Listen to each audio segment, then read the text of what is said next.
Chapter 420. How did you find this place?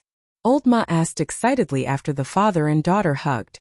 Of course, Thea couldn't tell him that she had brought more than 300 people from the United States to Switzerland, and then from Switzerland to Norway. Along the way, there were corpses everywhere and blood flowed like a river. The amount of ammunition consumed had increased the price of arms on the international black market by 5%. She didn't tell him her story and only took out the needle to show that she had found him with it. But why did you come to such a remote place? I heard that you were looking for this needle, right? Could there be a divine artifact here? Thea looked at the shabby cave. The mountain was made of stone, and no matter how she looked at it, it looked like a sword was stuck in the cracks of the stone. It's a long story, but someone was injured while trying to save me. Can you help me take a look? Old Ma said and pulled Thea into the cave. The cave was not deep, and the smell was unpleasant. It was most likely the lair of some beast that Malcolm had taken over. The father and daughter turned a corner, and what they saw was a very narrow inner room. The walls were made of strange rocks, and on the left side of the room, there was a pile of weeds. A middle-aged man covered in blood was sitting against the wall. He was very weak, but he was still trying to keep one of his eyes open. The moment he saw Thea, his pupil shrank sharply, and his sore arm suddenly regained strength. He pointed at her and asked uncertainly, "You have the blood of Merlin in you?" Thea also felt the familiar aura around him, and looked at Malcolm with a puzzled look. Old Ma was a little unhappy. "Jason Brad, this is my daughter. I've told you twice, I also have the blood of Merlin. Can't you tell?" The middle-aged man on the ground opened his eyes forcefully and compared the father and daughter with all his might. He shook his head very honestly and said, "I'm sorry, friend. I can see your daughter's bloodline at a glance, but I really can't see yours." Malcolm almost fainted from anger. Was his bloodline really that bad? He sat on the ground gloomily and didn't say anything. Thea felt a little sad. This old man had not been injected with divine blood, and was still an ordinary person. His sideburns were even a little white because he had been running around for the past few years. The desire for power wasn't a bad thing, as long as one could control it. Thea had always been unwavering in her efforts to strengthen her loved ones. It was not convenient for Old Ma to ask this question in front of outsiders, and he did not intend to introduce the middle-aged man. Thea was no longer the weak girl 5 years ago. She had her own way to find the answer. He glanced at the other party. The other party's injuries were very serious. What was strange was that there was another surge of explosive life force in his body. If he could mobilize a trace of energy, it would be enough to heal his injuries. Who was this guy? The young mistress thought to herself. She didn't expect that her peeping would cause such a drastic change in the middle-aged man's body. The middle-aged man's face was full of pain. "Descendant of Merlin, back off. I can't control it anymore." Thea saw that there was a problem with his body and calmly drew a few mysterious spells in the air. She patted her palms lightly and hit the middle-aged man's limbs and heart. The trembling middle-aged man suddenly calmed down and lay on the ground, panting heavily. After a short exchange of blows, he finally recalled the identity of the middle-aged man in front of him. "You're King Arthur's knight, Jason Brad. The demon in your body must be the one sealed by Merlin that day at Tragan?" Malcolm, who was sitting on the ground gloomily, was now full of British myths. When he heard this, he immediately perked up. "You're King Arthur's Knight of the Round Table? Is that your alias now?" Thea looked at her father and felt a little guilty. She didn't know if it was right for her to trick him out of Star City. This man was about to go crazy. She explained on behalf of the middle-aged man. "It's not an alias. Jason Brad is his real name. However, he's only King Arthur's knight, not some knight of the Round Table. Because of the demon in his body, he has lived for 1,500 years." Malcolm was visibly disappointed. There was a hint of contempt in his voice. "So he's just an ordinary knight. An ordinary knight can live for so long." He shook his head as if he couldn't believe it. This time, it was the middle-aged man's turn to be gloomy. "So what if I'm an ordinary knight? An ordinary knight is still a human. Should I be despised just because I'm not a knight of the Round Table?" The middle-aged man was already seriously injured. Now that the demon in his body had tormented him, He could no longer control his groggy mind. His eyes closed, his neck tilted, and he fainted. Is there any way to save him? He saved my life back then. If it's too difficult, then forget it. Malcolm didn't know Thea's strength. In his impression, Thea's strength was still at the level she was many years ago. He didn't want his daughter to sacrifice too much for his request. Thea carefully looked at the middle-aged man's injuries. There was a bloody hole on his stomach and shoulder. Judging from the injuries, it was obvious that they weren't caused by bullets or other weapons. Her father's request couldn't be ignored. Plus, this guy was somewhat related to Merlin. Even if the treatment was troublesome, she had to bite the bullet. The healing pod was isolated from the world in this small cave. There was no power source. It was simply unrealistic. It would be even more difficult to get a power source. Thea thought about it and decided to use magic. If it was a normal person, 2 healing spells would be enough. However, there was a powerful demon sealed in this guy's body. The healing spells were basically of the light and water attributes. This demon was unsurprisingly of the dark and fire attributes. The 2 types of energy were completely opposite. Thea had to suppress this demon in order to treat the man. She tore off her cloak, revealing her original clothes. She surged all the magic in her body. The entire cave resonated with her. When her magic reached its peak, her hands flashed with a huge halo of energy. She pressed them on the middle-aged man's wounds. Initially, Sia was still trying to communicate with this demon.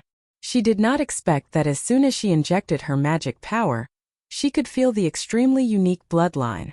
The other party instantly went berserk, no longer caring about the host's body, and began to frantically counterattack. I don't believe I can't take care of you. I can't beat a 3-palace demon, but I can still deal with a demon like you who was transformed from a human. In order to suppress this demon, Thea put on the light ring that she hadn't used for a long time. Her fear energy was released 100-fold. Thea, who was more skilled at using her emotions, avoided Malcolm. Yellow energy filled the small cave. Magic and emotion fused once again, forcefully suppressing the demon Etrigan's counterattack. The unparalleled fear allowed the demon to regain some clarity in its mind, and it appropriately retracted a portion of its power to facilitate Sia's healing. However, Thea didn't trust this demon. What if he lost his mind and tried to do something while she was treating the man?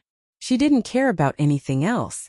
She relied on the huge amount of energy to seal Alteran so that he wouldn't be able to come out for a while. Only then did she start treating the middle-aged man. Chapter 421.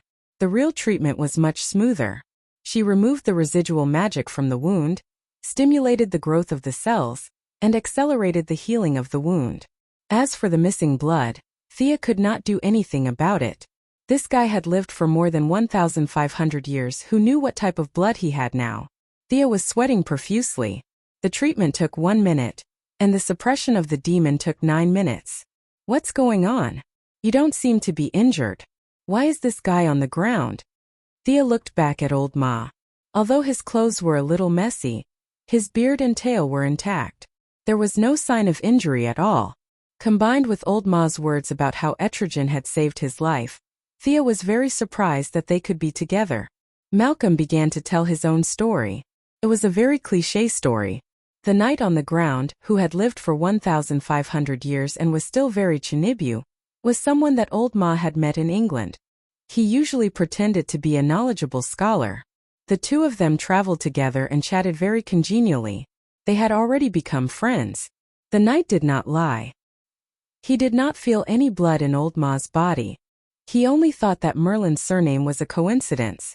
They were originally looking for the needle, but they did not expect to be ambushed by Felix Faust, who had no enmity with them. As they fled, Old Ma, who sensed that something was wrong, used a trick he had learned from Nanderbart, which was to play dead.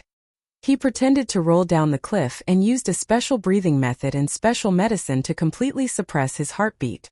Logically speaking, this should have fooled the enemy, but to his surprise, the knight thought that his good friend had been beaten to death. Without any scruples, he released the restrictions of the devil in his body and crazily fought Felix Faust. Both he and the evil mage were heavily injured. When the cunning Malcolm returned from the foot of the mountain, he found that the evil mage had escaped and the Chinibu knight on the ground was injured and dying. With all communication tools lost, he could only drag the knight to a nearby cave for treatment. This place was in the middle of nowhere, and the intelligent old Ma did not dare to go too far. He was temporarily delayed here. Thea thought that this was the difference between a hero and a villain. Old Ma was very skilled at playing dead. Not to mention the enemy, he even fooled his own people. However, this hero ended up seriously injured. The needle has been found. Shall I send you back to Star City? The guy on the ground has lost too much blood and needs to rest. No, I want to continue investigating. This Felix Faust is also my target. Old Ma directly rejected the suggestion of returning to Star City. Yes, I also received news that Faust has found the temple of the Dark Grand Magician, Morgan Le Fay. He is very important. The knight lying on the ground had already regained consciousness, speaking intermittently. Heh. Thea looked at the knight and explained to Malcolm. Although this guy is just an ordinary knight, the demon in his body is a grand knight. Because he fell in love with King Arthur's sister, the dark wizard Morgan Le Fay, he betrayed his companions and was turned into a demon by Merlin. Only by killing Morgan Le Fay can he regain his human form. Then how did the two of them get into the same body? I only remember that it was because Jason Brad was seriously injured, and Merlin sealed the demonized Etrigan into the human body. Anyway, it's a complicated story.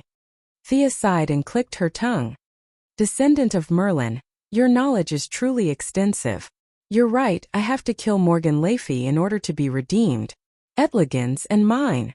The remnants of magic in his wounds had been removed, and his body was recovering very quickly.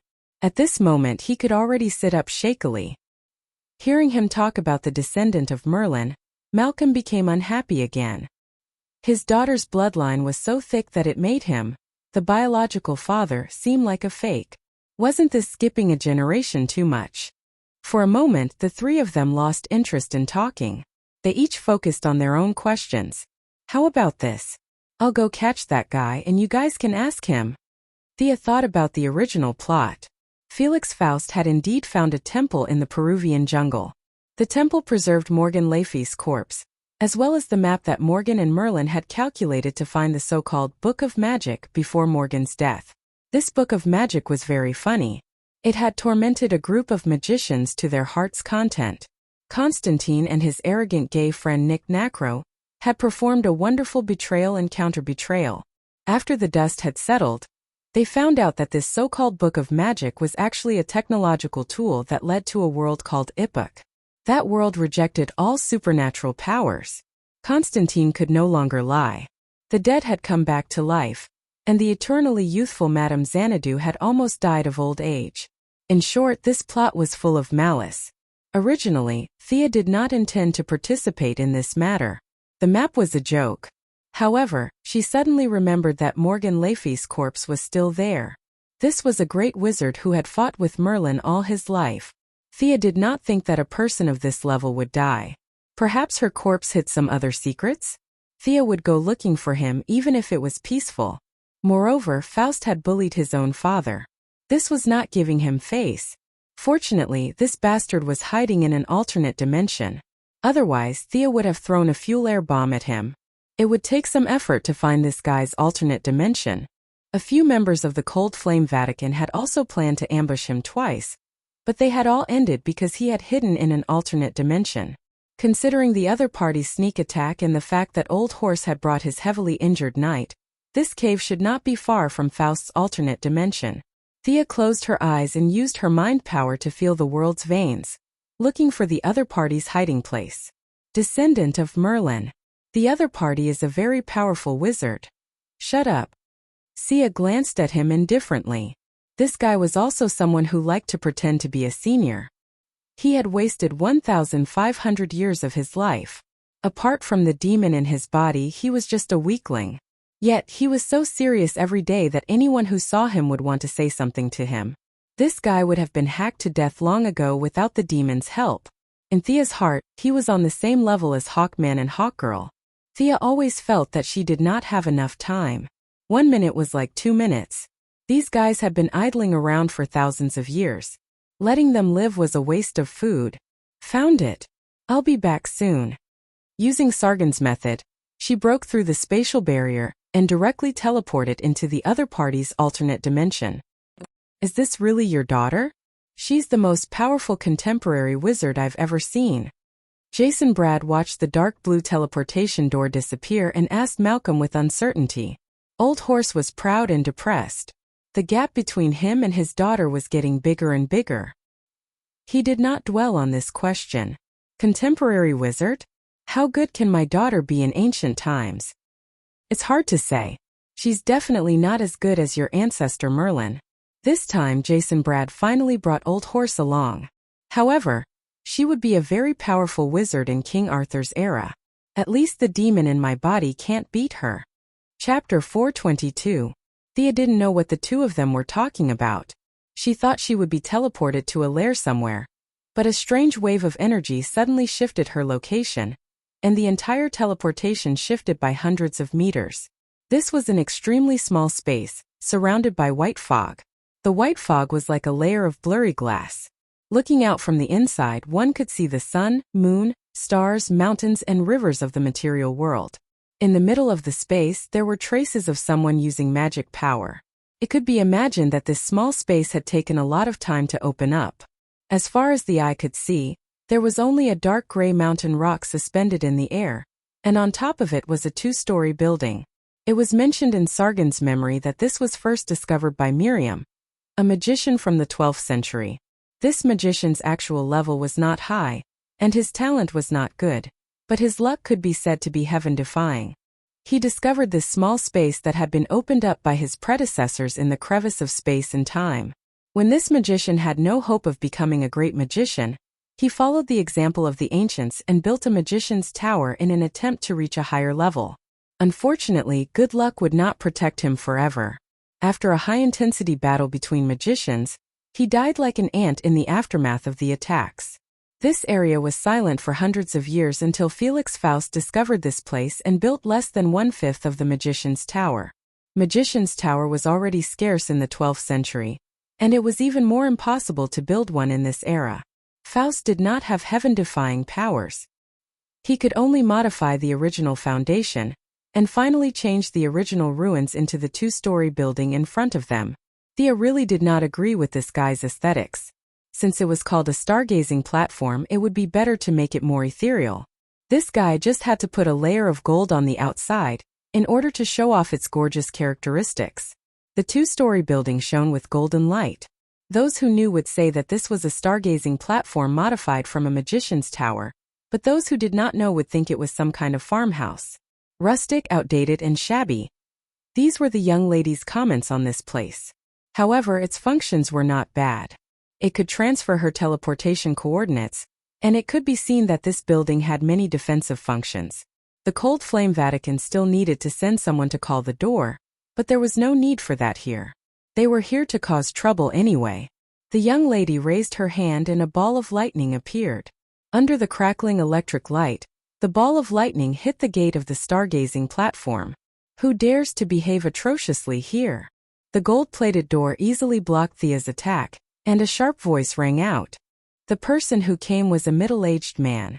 He wore an ancient robe embroidered with the pattern of stars and moon. He had a mustache and a golden headband on his head. He stepped on a flying stone with a six-pointed star on it and slowly flew out. He was dressed like a hermit, but his expression was somewhat perverse. "You are Felix Faust?" Thea flew to the same height as him and asked softly.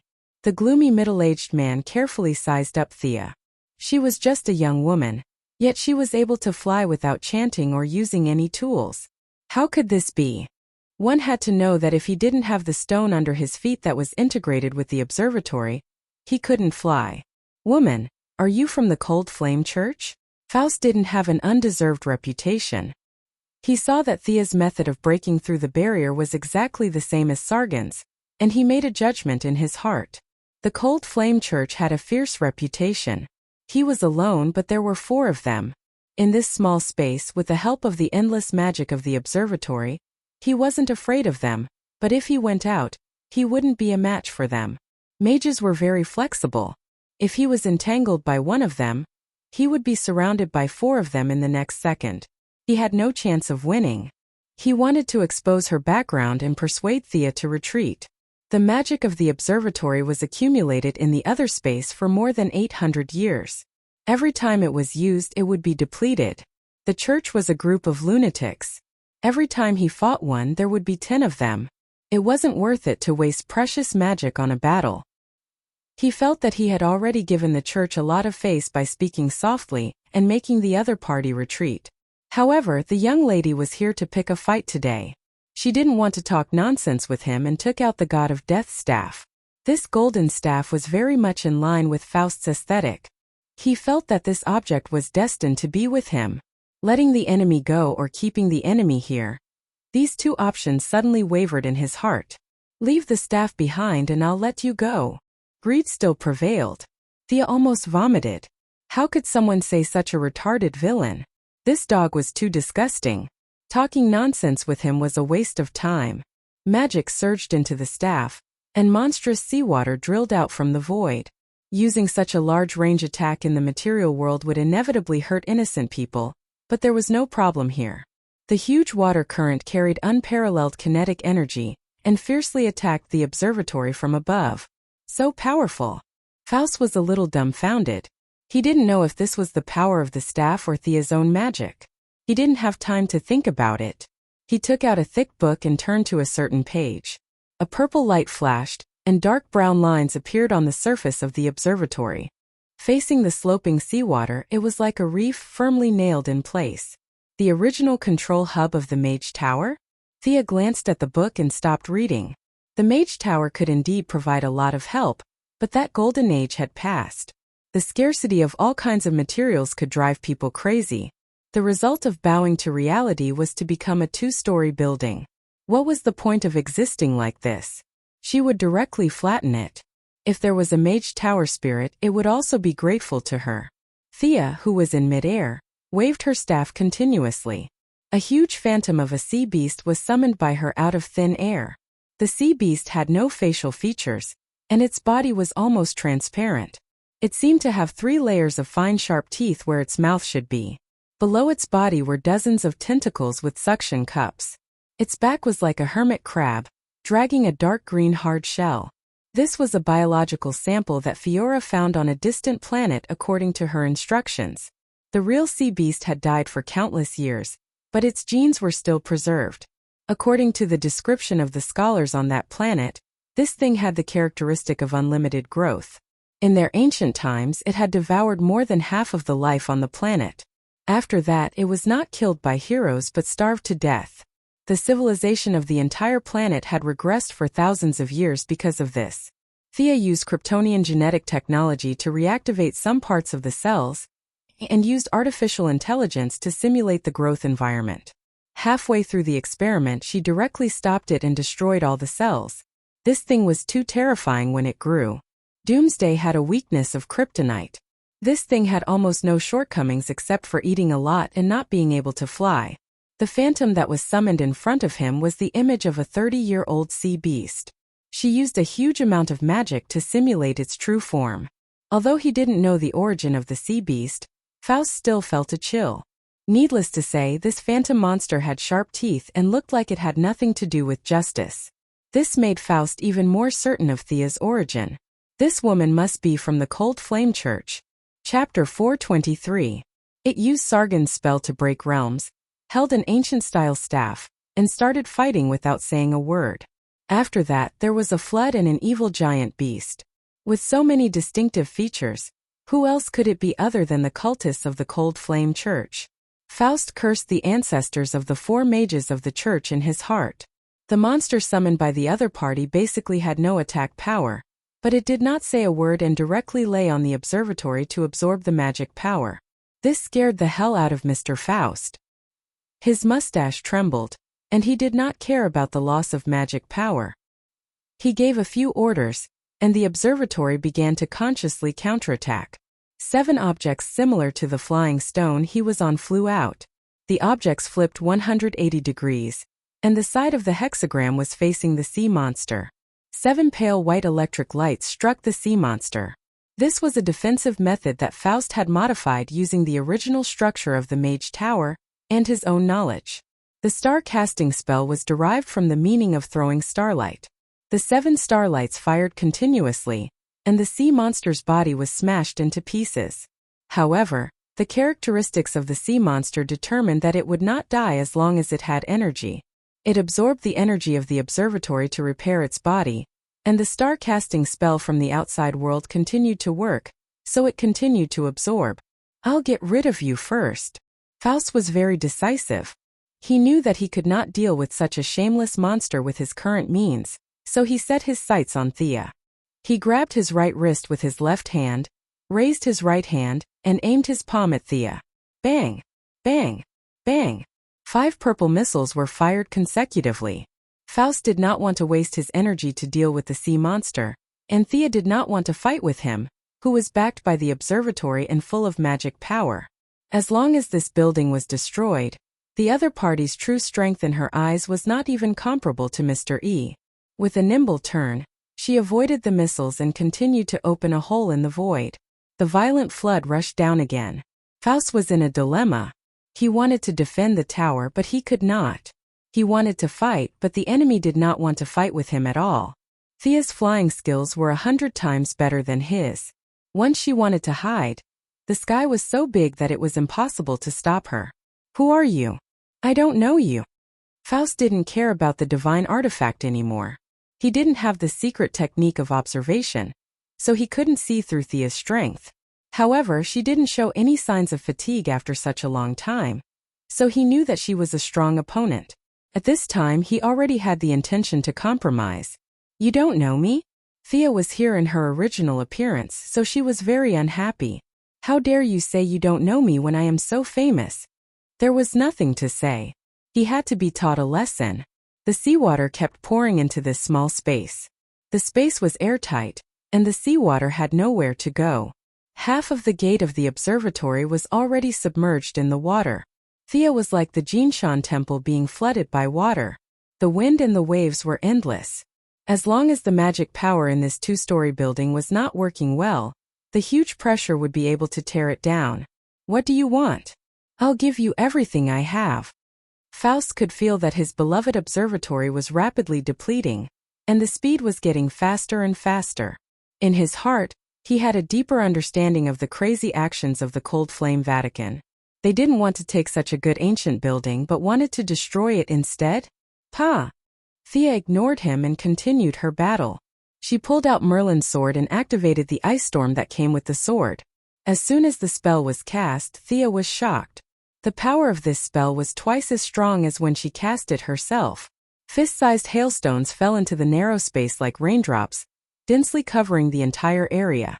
Even Thea was affected, not to mention Faust, whose flying skills were not up to standard and was only relying on external objects to show off. The hazy long face was hit continuously, and he lost control of his balance and fell into the sea. "It's so cold. Is this the level of an archmage?" Thea finally had a direct understanding of the spells of Merlin's era. The ice storm raged for a full 5 minutes. The space itself was full of seawater, and with the wind summoned by the ice storm, the temperature dropped by 50 degrees Celsius. The observatory was finally finished in the 3rd minute of the ice storm's rampage. First the windows, then the door, and finally the entire brick structure and foundation. The powerful seawater completely destroyed the former magic tower, and all the magic materials were destroyed. Only some bricks and tiles were left. Thea looked at her masterpiece and did not find any spoils of war. She controlled the sea beast to pull Faust out of the sea. The north wind blew and the snow fell. Even she, who had been transformed by divine power several times, felt cold, let alone Faust, who was only wearing a robe and soaking in the sea for 5 minutes. The long-faced middle-aged man was no longer as arrogant as he was when they first met. He did not complain when the sea beast violently dragged him out. He had completely fainted from the cold, and his face was pale. Only his heart was still warm, and there were some frostbites on his hands and feet. Thea took one last look at the small space. It was completely destroyed.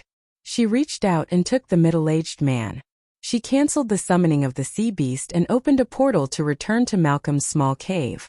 "Is this the guy who attacked you?" Thea threw the almost frozen Faust in front of them, and asked for credit. Old Ma and Mr. Knight were chatting around the fire. Both of them had seen her come and go without a trace, so they were not surprised. They looked at the middle-aged man at the same time. I think so. Mr. Knight was not sure. Faust was too flashy in the past, and now he looked like a dead dog. He was not very sure. Is this guy? Malcolm's training in the Assassin League was perfect. As long as the people he met were not turned into ashes, he would recognize them. Thea reached out and touched Faust's forehead. The weak magic power woke him up. Then she sealed his magic power with 2 seals. She then signaled to Old Ma, "You can take revenge and interrogate me now." In fact, it was more convenient to read his mind directly with her spiritual power. However, in order to let Old Ma vent his anger, Thea still brought him back conscious. Malcolm was an expert in extorting confessions through torture. Mr. Faust was not a strong-willed man either. After a few lashes of the whip, he began to answer the questions. The sneak attack on Old Ma was indeed his own idea. At that time, he was meditating at the observatory, and the observatory had sent him an extremely dangerous signal that was similar to a disaster. He did not know what it meant. With the help of the huge magic power of the observatory, he completed a divination. The result of the divination was very vague, but it clearly showed that it was Malcolm and Old Ma. He took the initiative to strike first and fought with the demon in Jason Brad's body. Both sides suffered great losses. He was quite happy on the way back. He felt that the calamity corresponded to the two of them. He did not expect that just as he recovered from his injuries with the help of the observatory, the real calamity came. Faust looked at Thea, who was sitting by the fire, and his eyes were full of regret. Chapter 424. However, there was no point in regretting it. Facing Malcolm's questions, he answered truthfully. In the end, he even told him about the Morgan Laffey Temple in Peru. "How do we deal with this guy?" Malcolm asked Thea after knocking Faust out with a punch. He remembered that his daughter was a hero. "Up to you." Thea turned her head to the other side and said indifferently, "Faust was not a good person. In the future, he would cause a huge disaster to the entire world in eternal evil. It was not a bad thing to deal with him in advance." With a crack, Malcolm grabbed Faust's forehead and chin. With a twist of his hands, he ended his sinful life. "Let's go back first and discuss the next step of the plan," Thea said to the two of them. At the same time, she secretly gave Malcolm a look. Malcolm did not know what she was up to. He also needed to recover some of his strength. He nodded in agreement. The 3 of them passed through the portal. From the desolate cave, they came to a room with a strong technological aura. "This is my laboratory in the metropolis. You guys can take a rest first." Thea poured a glass of water for each of them. Jason Brad saw that the father and daughter had something to talk about in private. He tactfully walked out first. In fact, it was not bad to bring them to Star City for a reunion. However, Thea did not want Old Ma and Oliver to have a conflict. Old Robert's life was involved in this. This kind of hatred for killing one's father was difficult to resolve. Malcolm was not only Tommy and Thea's father, but he was also Oliver's father's enemy. In the face of a close friend and sister, Oliver was in a difficult position. The best way was to distance them from each other and not see each other for the rest of their lives. That would be the best. The father and daughter understood what happened after they parted. Thea specifically mentioned that Tommy had been injected with God's blood. She told Old Ma not to hesitate anymore. She then took out a tube of gene optimization fluid from the laboratory and gave it to him. At this point, all of her relatives had been strengthened. As for the matter of popularizing the gene optimization fluid, Thea only thought about it and gave up on it. The benefits involved were too great. It was impossible to give the injection for free. The high price would cause serious conflicts in society. The rich with money and power would become stronger, and the poor would be even more powerless to resist. Ignoring the others, once the gene optimization fluid was released onto the market, Batman would definitely explode. Every villain would have a copy of the gene optimization fluid, such as a clown that had been injected with a strengthening fluid, a strengthened penguin scarecrow, etc. The danger level of Gotham would increase exponentially. That scene would be too terrifying and too beautiful. Maintaining the status quo was the right thing to do. "It's like this." Thea organized her words. "I've thought of a way to forcefully activate your bloodline." What should we do? You don't need to do too much. Just inject the god's blood and gene-strengthening fluid separately, and adjust your body to its best condition. We'll start in 3 days. Ooh. 3 days later, Malcolm, who had received a series of enhancements, stood there in high spirits as he watched Thea busy herself. He had experienced it deeply. After injecting the god's blood and the gene optimization fluid, his body was rejuvenated. His originally declining physical strength seemed to have returned to 20 years ago. The feeling of his strength, speed, and stamina returning to their peak was intoxicating. Jason Brad had fully recovered from his injuries in the past 3 days. He stood beside Malcolm and looked at Thea, who had been drawing circles on the ground for 3 days. Your daughter is really good to you. But can this really awaken any bloodline? The knight was a little doubtful. In his impression, even Merlin could not do this. If it could be done, it could. If it couldn't, it couldn't. If it could be awakened so easily, the world would be filled with wizards. Malcolm glanced at him and did not say anything. Thea had been working on it for 3 days without rest. He would definitely not back down now. In fact, the knight was not wrong. Merlin was indeed unable to do this. His era was too long ago, and the power of the spells of today's wizards could not be compared to that of his era. However, after 1,000 years, the refinement and ingenuity of spells were different from that of ancient times. A new path had been paved. In addition, Merlin's standards were too high. He only had eyes for the higher levels. He did not have the time to worry about a wizard apprentice's initiation ceremony. This created an objective reality that Thea could do what Merlin could not. The magic circle in front of him was a combination of modern magic and ancient magic. The most crucial point was that it made use of Zatanna and her daughter's irony magic to make the impossible possible, forcefully drawing out Malcolm's originally sparse and almost invisible bloodline. After that, it would be possible to use a large amount of magic to cleanse and reorganize it. What Thea had drawn was a huge ironic magic circle. She had also borrowed a lot of Sargon's knowledge. This magic circle could be said to be the culmination of all the skills of the current generation. She threw 3 gemstones to Malcolm. There were 3 greater healing spells stored in them. They were created using gemstone magic. When Malcolm walked into the magic circle, Thea began to recite the spell. She had to recite the entire spell in reverse. This task was very mentally taxing. Even with her high intelligence, she had to stumble and her face was pale. Fortunately, with the help of the magic circle and a few precious tools provided by the Cold Flame Vatican, the first step was daunting but not dangerous. There was already a faint shadow of magic in Malcolm's body. Steady! The next step is the key. Thea shouted loudly. She stretched out her hand and took out the God of Death's staff. Previously, when she summoned the sea monster to destroy Faust's observatory, the sea monster returned a portion of its magic to the staff before it turned into nothingness. Thea wanted to absorb the non-elemental magic herself, but she gave up after thinking for a long time. The magic was absorbed by the observatory from the other dimension for hundreds of years. It was scattered and not very pure. If converted to Thea's magic, it was only 2 or 3 years' worth of magic. It was just icing on the cake. If she used it to strengthen Malcolm's body, it would be a different story. It was a timely help. Thea raised the staff and directed the magic to follow the path of the magic circle, all the way to the center point, which was Malcolm's body. The non-elemental mana activated the crimson magic circle and surged into Malcolm's body. His weak mana was nourished and grew at a rate visible to the naked eye. That's it? Mr. Knight asked curiously. He didn't mind making things worse. Far from it. Thea was not as optimistic as Malcolm. Purification was the first step to extraction. Malcolm's current mana was only enough to fulfill the conditions for extraction. He was still far from success. Seeing that Malcolm's body was shaking a little, Thea knew that his magic power had reached its limit. She stopped the non-elemental magic power output, and a small magic circle appeared in the magic circle. It was the same as what Damien had done.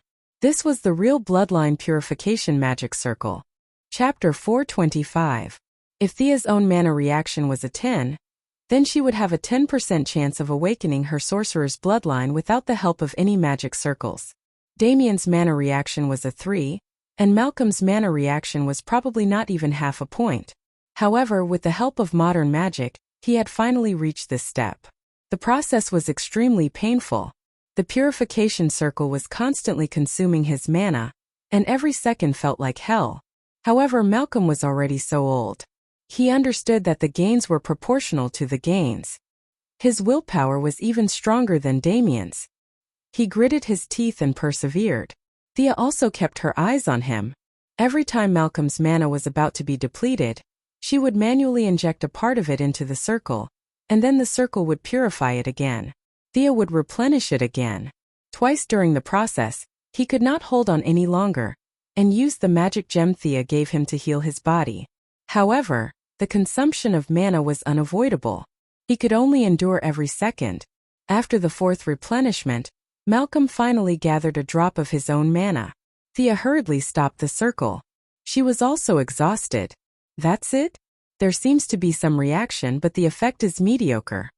The knight who had been watching the show said with a hint of regret. Thea could not be bothered with him. No wonder this person was only an ordinary knight. He really did not know how to talk. Besides, this was not a movie. What kind of effect was he looking for? Should a sorcerer's bloodline awakening have an earth-shattering effect? What a joke. She looked at the mana in the staff. There was very little left. She might as well inject it all into Malcolm's body. When she returned, she would give him a few spellbooks. He should be able to cast a few spells. Malcolm was an adult who had undergone cruel training. In other words, he was a high-level character, unlike Damien, who was purely a low-level character. Sia also gave him some magic power. He rested on the spot for a while. Although he was trembling all over, his spirit was exceptionally good. His eyes were shining. He took a deep breath and walked out of the magic circle with more and more steady steps. Thea reached out her hand to give him a high five. Her childish gesture made Malcolm feel awkward. Not wanting to spoil the fun, he gave her a high five. Mr. Knight, who had a strange personality and did not know how to speak, stared at Malcolm for a while. You're starting to get it, but you still have a long way to go. The father and daughter had already gotten used to his speaking style. This person was just like that. He was serious, old-fashioned, and inflexible. However, it was good that his actions were consistent with his words. At least he would not stab someone in the back. What new abilities do you have? Thea asked curiously. She had a unicorn tattoo, while Damien had a dark elemental damage amplification. According to the records, magic awakeners would have an ability that corresponded to their personality, regardless of whether they were strong or weak. Malcolm didn't say anything. He closed his eyes and pondered for a long time. Then he leaped into the air, turned nimbly, and disappeared without a trace. A gentle breeze blew by, and when he reappeared, he was already 10 meters away. Invisibility? Haste? Or was it spatial magic? A few well-known spells flashed through Thea's mind, but none of them looked like it. She quietly waited for Malcolm to explain. The information that the bloodline transmitted to me is wind walk. I can transform into the wind. Currently, I can only borrow the power of the wind. In the future, I can control the wind and even turn it into a hurricane. Thea nodded. This ability was very much in line with Old Ma's personality. He could fight and hide, and most importantly, he could run away easily. The Merlin family's awakeners had the wind attribute for generations. This talent conformed to the norm and had potential for development. With Old Ma's research spirit, he might be able to develop a new ability. Talent was only a small aspect. Learning more knowledge and accumulating magic power was the right way to go. Thea was about to persuade Comrade Old Ma to study hard and improve himself every day, but who knew that he would speak again hesitantly. I seem to have another ability. Huh? Thea was stunned. Although her unicorn tattoo had 2 transformations, it was only one ability. What did Old Ma mean by another ability? It's a very mysterious ability. I can't explain it clearly, but I'll show it to you. He did not waste the past 3 days. He contacted his subordinates and vaguely knew that the Cold Flame Church was almost completely destroyed by a group of people. He had realized that his daughter was no longer the little girl who had learned martial arts from him. She was now a powerful mage. If there was something he did not understand, he could not go wrong asking her. He reached out and drew strange lines in the void. 7 illusory stone slabs with hexagrams were summoned. Malcolm frowned, as if he was trying to decide what to do next. Thea hurriedly stopped him. With her rich theoretical knowledge, she understood that this was the ability of the Faust Observatory. Back then, the sea beast had absorbed about 30% of the Faust Observatory's magic power, and then returned about 15% to the god of death's staff. This part of the magic power had been consumed and purified by the magic array. Now that it had been reflected in Malcolm's body, it should be less than 10% of the original amount. Through the purification process of Old Ma's blood, the magic power had merged with him, giving Old Ma a trace of the ability of divination. Thea had dabbled in various schools of magic, secret arts, rituals, and curses. However, she had almost never studied divination because there was no need for it. With the memory of a transmigrator, she knew most of the world's secrets and development process. Divination was a waste of energy and life force, so it was meaningless to her. Don't use this ability again. If I'm not mistaken, this is the ability of an astrologer. It is a skill that uses a very different method of observation from modern astronomy to predict the future. It is too much of a burden on you. Promise me don't use it so easily. Thea looked at Old Ma seriously. This is the word of wisdom. Listen to her. Don't try to use a power that you can't control. A female voice suddenly interrupted the conversation between father and daughter. She was wearing a purple dress that reached the ground and cloth shoes. She was very simple from head to toe, except for a hairband on her head. You are? The knight asked uncertainly, as if he had seen something unbelievable. Thea threw out the answer directly. She bowed slightly. Madam of the High Capital, long time no see. The etiquette of the High Capital was perfect. Descendant of Merlin, I said we would meet again. Madam, your body seems to be. Thea only took a few casual glances and found the problem. The strength of the High Capital's madam had decreased by a lot compared to 100 years ago. What was more strange was that she was being eroded by some kind of great power every minute and every second, and her strength was being depleted bit by bit. The demigod who had trapped Thea and Diana with ease back then did not seem to be much stronger than the few from the cold flame Vatican. What happened to her in the past 100 years? How could her body be damaged to such an extent?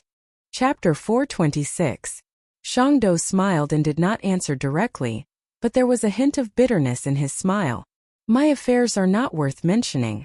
But you, I see a lot of your active figure in the future. Thea clicked her tongue. She was no longer the little girl who lacked knowledge of magic. In fact, it was not difficult to figure out the current situation of the Lady of Shangdo. She was frequently divining the future. She had been doing the same for the past 1,000 years. This was her path. If she wanted to go further, she had to have this awareness. However, the changes in the past 1,000 years were not great, and the backlash of the world or time was not great. She could basically withstand it with her demigod power. But in recent years, Superman had officially come to the forefront, and the era of great change had arrived. Peeping into the future at this point in time had far-reaching effects. It was the same as looking into the abyss. You were looking into the future, and the future was looking into you. The powerful existences that would descend upon Earth in the future, such as Hal Jordan who was possessed by a ghost or the anti-watcher from Darkseid, would be able to sense it if one looked at them from their point in time. The kind ones wouldn't do anything, but the evil ones wouldn't have a problem spying on them in the opposite direction. Shangdo's situation was very bad. She had to use all her strength to prevent these visions from extending from the future. At the same time, to ensure that there would not be more terrible disasters in the future, she had to continue divining and watching. This vicious cycle had caused her to fall into a dilemma. This made her even more determined to not let her father go on the path of a fraud. Thinking of Malcolm, Thea realized that something was wrong. Now that a woman suddenly appeared, Old Ma did not react at all. This was too strange. As soon as she turned around, an ominous feeling surged in her heart. This feeling came without reason. It appeared so suddenly and then disappeared quickly. She saw Old Ma looking at Shangdo with a strange expression. The moment Thea turned around, Shangdo also closed his eyes slightly. She did not know what he was thinking. What's wrong with you? Thea poked Old Ma. The father and daughter had a good relationship, but the way they addressed each other was very strange. Thea rarely called him father. Malcolm also called her by her name. People who did not know them would not be able to tell that they were father and daughter. Who is this woman? Malcolm had a strange expression on his face. Thea could see the passion in his eyes. He was a little confused but still explained, "This is the Lady of Xanadu. She is the youngest sister of the goddess of the lake." Similar, very similar. Malcolm muttered as he looked at Xanadu from afar. Thea did not have Superman's super hearing, so she could not hear him clearly. "Who does he look like?" "Like Tommy's mother." Malcolm's words made Thea choke on her own saliva. She stood rooted to the ground. He was really going to shock her to death with his words. At this time, Thea realized that Shangdo's appearance here was not simple. She also saw the vague charm in Shangdo's eyes. An extremely melodramatic fact was about to be put on the table. In the future that she divined, she would be together with old Ma? That was why she appeared here today at this time. What could Thea say? That the two of them could not be together? Looking at old Ma's infatuated expression and Shangdo's posture of following the trajectory of time, she knew that they would not listen to her no matter what she said. What's more, the future was changed by her big butterfly wings. In the original spacetime, Malcolm should be fighting Green Arrow in Star City, Faust should continue to be a handsome man in his observatory, and Shangdo should be going on his own journey. Now, fate was using his own hands to tie the two of them together. One was a diviner, the other an astrologer. One had lived for a long time, while the other was as cunning as a fox. With the help of Arthur and the goddess of the lake's complicated relationship, the two of them seemed to have some sort of relationship. Thea had the urge to cover her face. After analyzing several aspects, the two of them were really a match made in heaven. "Thea, my child, I think I've found my future goal. I didn't protect Tommy's mother well back then. Now that I have the ability, I'm going to protect her." Malcolm stroked Thea's hair. It was as if he was talking to her, but it was also as if he was talking to himself. Thea was in a dilemma. What could she say? The future wife of Shangdo was in trouble. Getting involved with her was really not in line with her original intention of keeping her family away from danger. She had already seen a bunch of bad guys chasing after them, and old Ma turning into a breeze and running in front of Shangdo. Don't read the stars so easily. It will hurt your body far more than you can imagine. Feeling that she could not stop them, Thea could only cautiously advise. "Don't worry, Thea. I will guide him in this aspect. No one in this world can compare to me in this field." Shangdo had walked to the two of them and said in a confident tone. She finally stopped talking about the damned descendant of Merlin, and called out Thea's name. This should have been a very satisfying thing, but where did the tone of an elder come from? Thea felt the deep malice of the world. 2 days ago, she had just pretended to be Constantine's elder, and today karma came back. But looking at Malcolm's proud face, she could not refute. She explained how to use the magic gems she had and gave them to Malcolm. Now that he had greatly increased his strength, he should be able to deal with any trouble. The wife of Shangdo whispered a few words to Jason Brad, and the knight with the demon hidden in his body was successfully fooled. The three of them happily bid farewell to Thea. A red light flashed and only Thea was left. "They're all gone.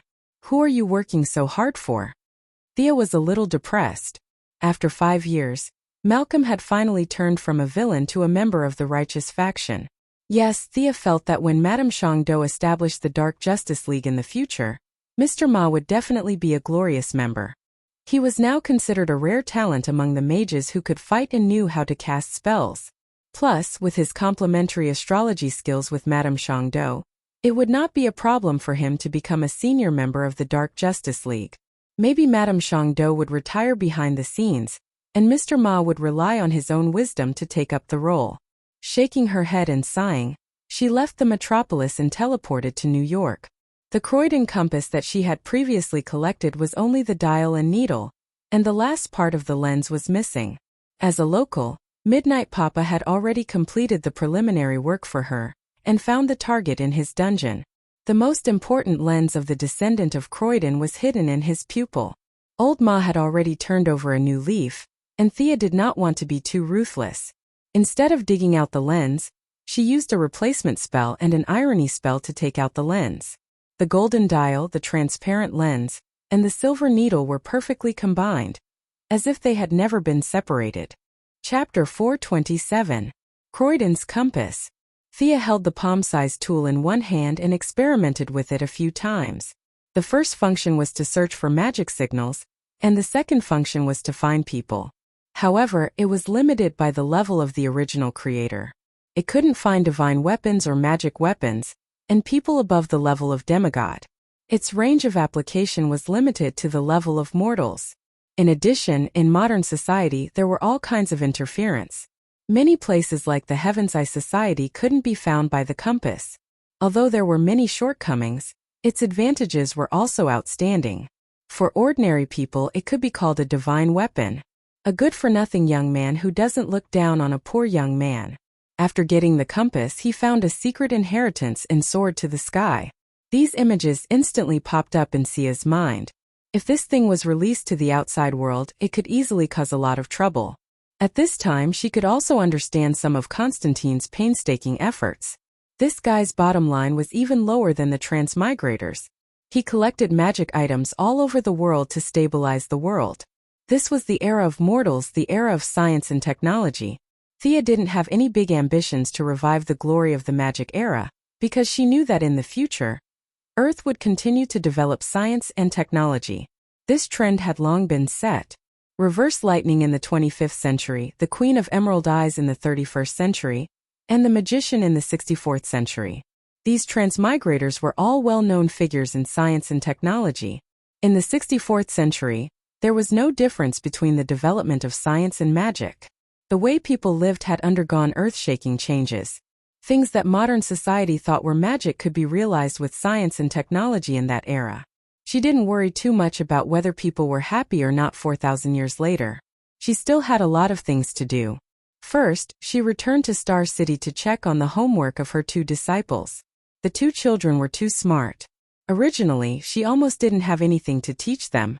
Now that she had obtained the memories of Master Sargon's lifetime, it was too easy to fool the two naughty children. Damien was dumbfounded by the long list of theories. The Demon King's princess, Raven Lowly, also stared with her eyes wide open and her small mouth forming an O shape.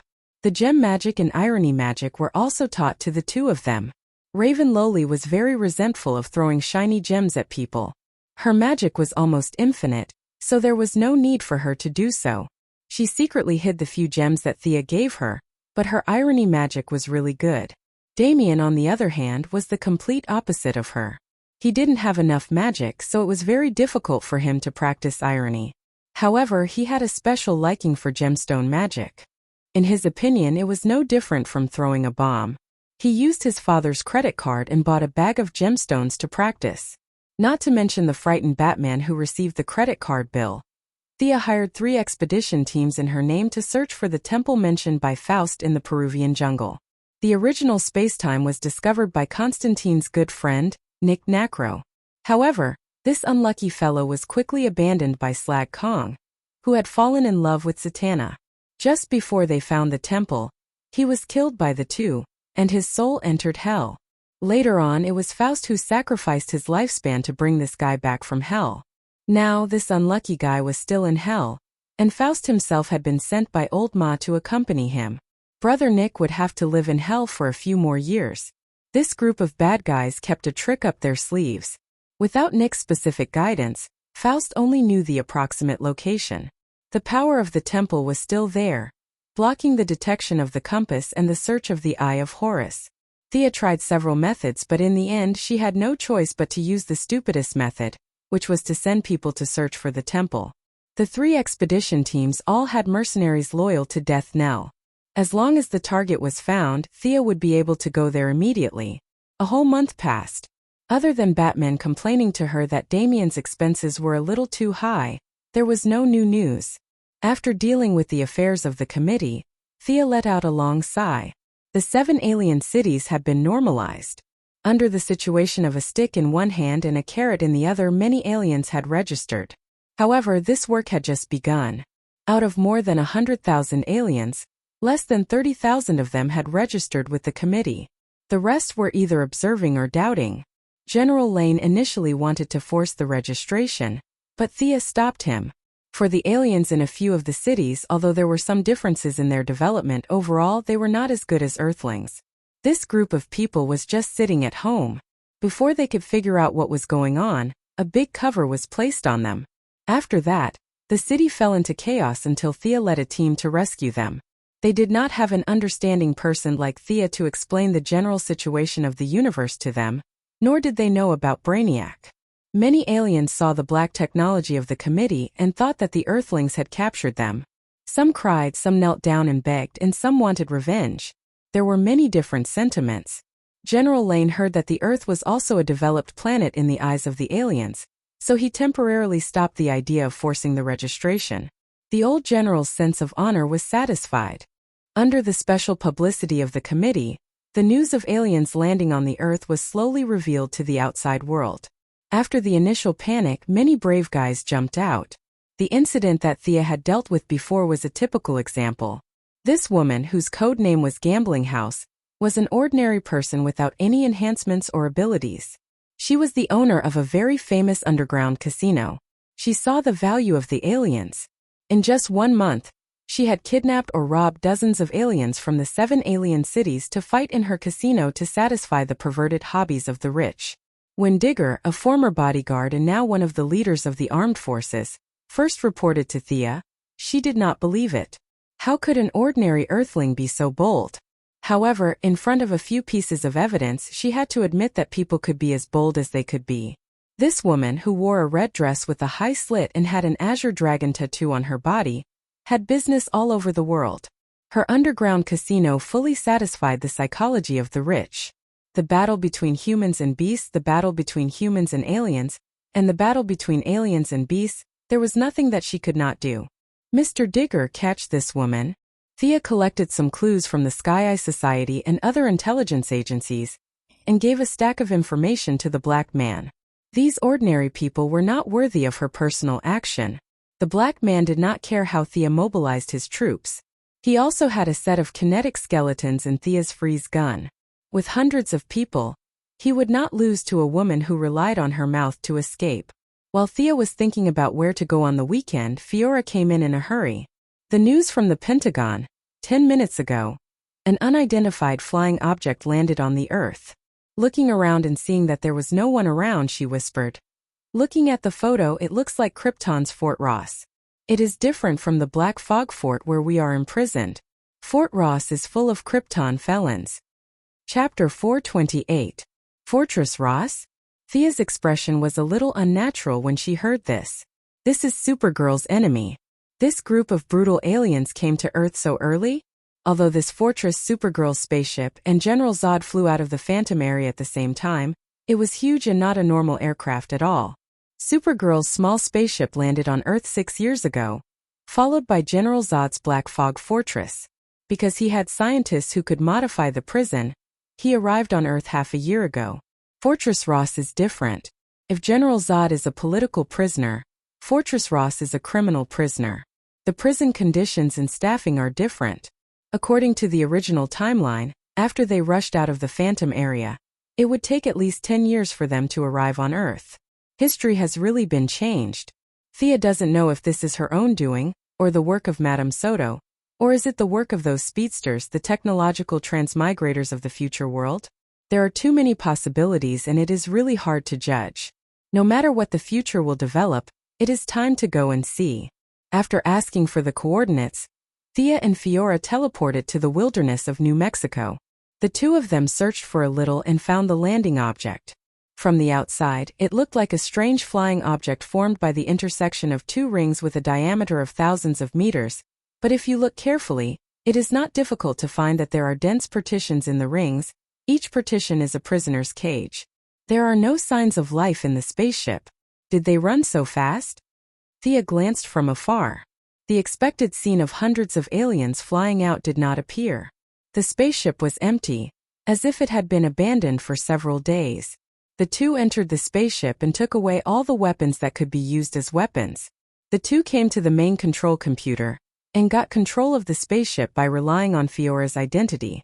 Fiora checked and said with some depression, they used light and shadow refraction equipment.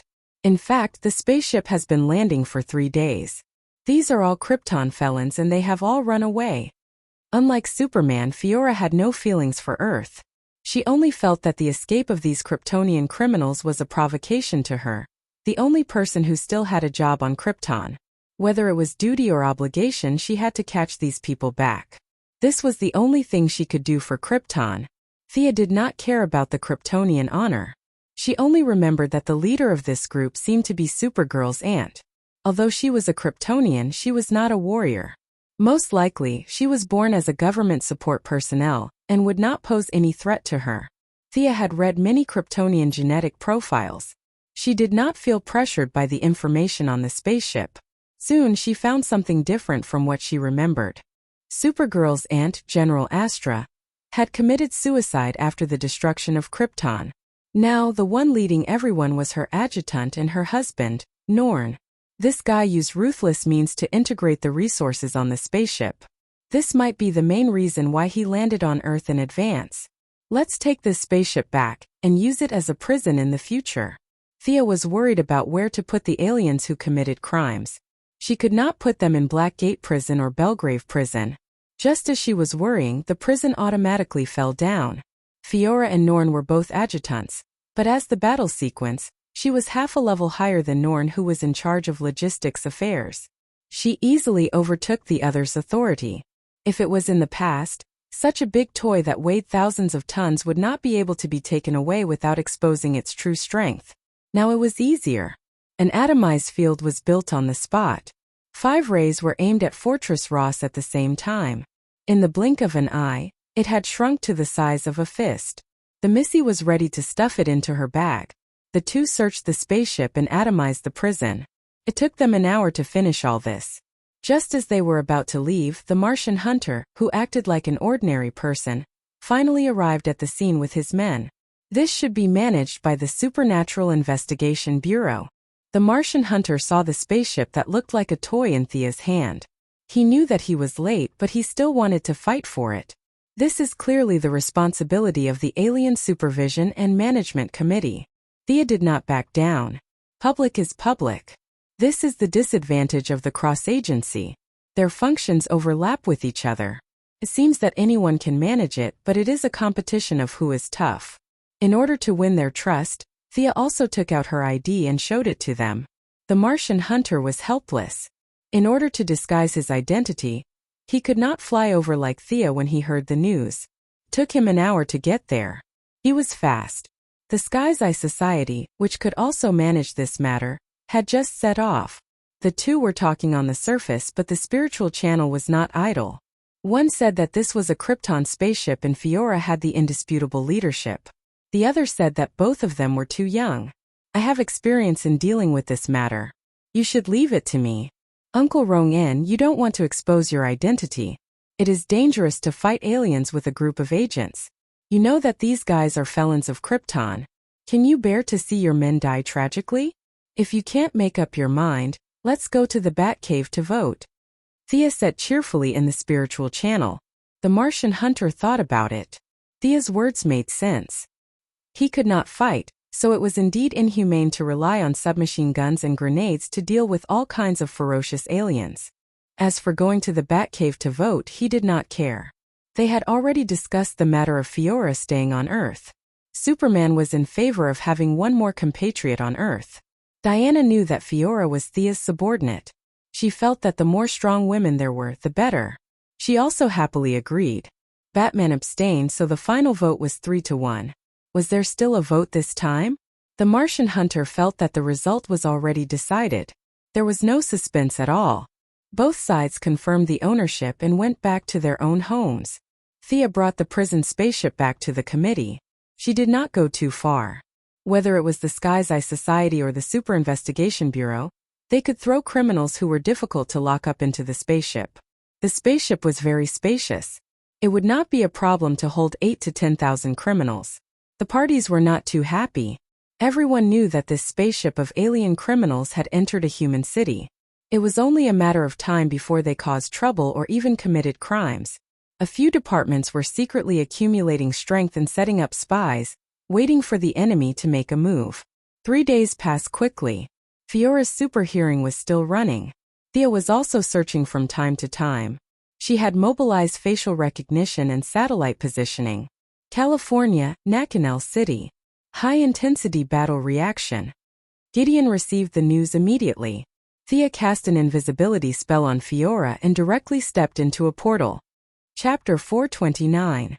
The weather in Nathanar City was a little humid, which made Sia a little uncomfortable. This city was about the same size as Star City and Central City, but unlike Star City, where everyone was as busy as clockwork, the greenery in the city was excellent, and the citizens were very relaxed. If one could adapt to the weather here, this would be a city with a very high quality of life. But today, the peace of the city was disturbed. Not far away, there was a fire and black smoke covered half of the sky. Many citizens stopped and asked each other what was going on. The police were evacuating the crowd loudly. The whole city was in turmoil. Over there. Both of them had excellent eyesight. It took them a little time to find the two people fighting through the black smoke. Looking at the destruction and chaos on the scene, Thea guessed most of it.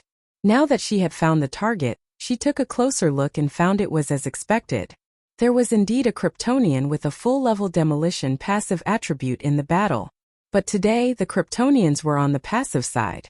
Kara Danvers, a Supergirl with long brownish-black hair, was wearing casual clothes and cloth shoes, was being chased by a burly man who was nearly 2 meters tall.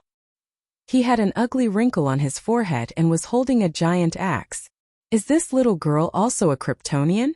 Fiora saw Kara Danvers at a glance. Yes, she is also from the Iyer family. Her original name is Karazwa Iyer.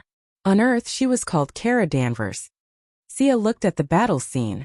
Kara Danvers' overall quality was actually much higher than his opponent's. It was just that he did not know how to use his strength. He only used the same few moves back and forth. It's too ugly. Fiora resisted the urge to watch for a minute. Kara Danvers did not have any fighting skills, which made Fiora, who was proud of his skills, very uncomfortable. Thea did not comment. Superman's fighting style was not delicate either. The Supergirl was from the same family as him, and she had the style of the Iyer family. The Iyer family was the #1 cheat clan on Krypton. At first it was said that they had sent away Superman. In fact, during the few minutes when the planet was destroyed, a bunch of people from the Iyer family had escaped. What was even more outrageous was that they had sent Superman's dog to Earth. It was a dog that could fly and absorb sunlight and heat rays with a red cloak. At this time, Superman's parents actually didn't know that she was going to run away. The husband and wife were very pretentious and cold as they hugged each other and watched the planet explode. Thea really couldn't understand how their minds worked. After patiently watching for another minute, Fiora couldn't help but ask, "Can we fight here? I want to teach her how the Kryptonians fight." Thea scanned her surroundings. This was an oil refinery, and the aftermath of their battle had turned the place into a mess. It's troublesome to fight here. Let's go to Gruder's place. In order to make it easier for her subordinates to contact each other, she had built a permanent portal on the planet controlled by Grud. There was no need to be afraid of fighting there, so it was the most suitable place for teaching. Control them. I'll leave the man to you. After saying that, Thea took out a magic tool and threw it on the spot. Then, she quickly drew a magic circle to communicate with the long-distance coordinates. With a little sense of her spiritual power, she found the location. You've damaged the city too much. Follow me. Thea called out. Thanks to her years of torment, the little Supergirl could still recognize her.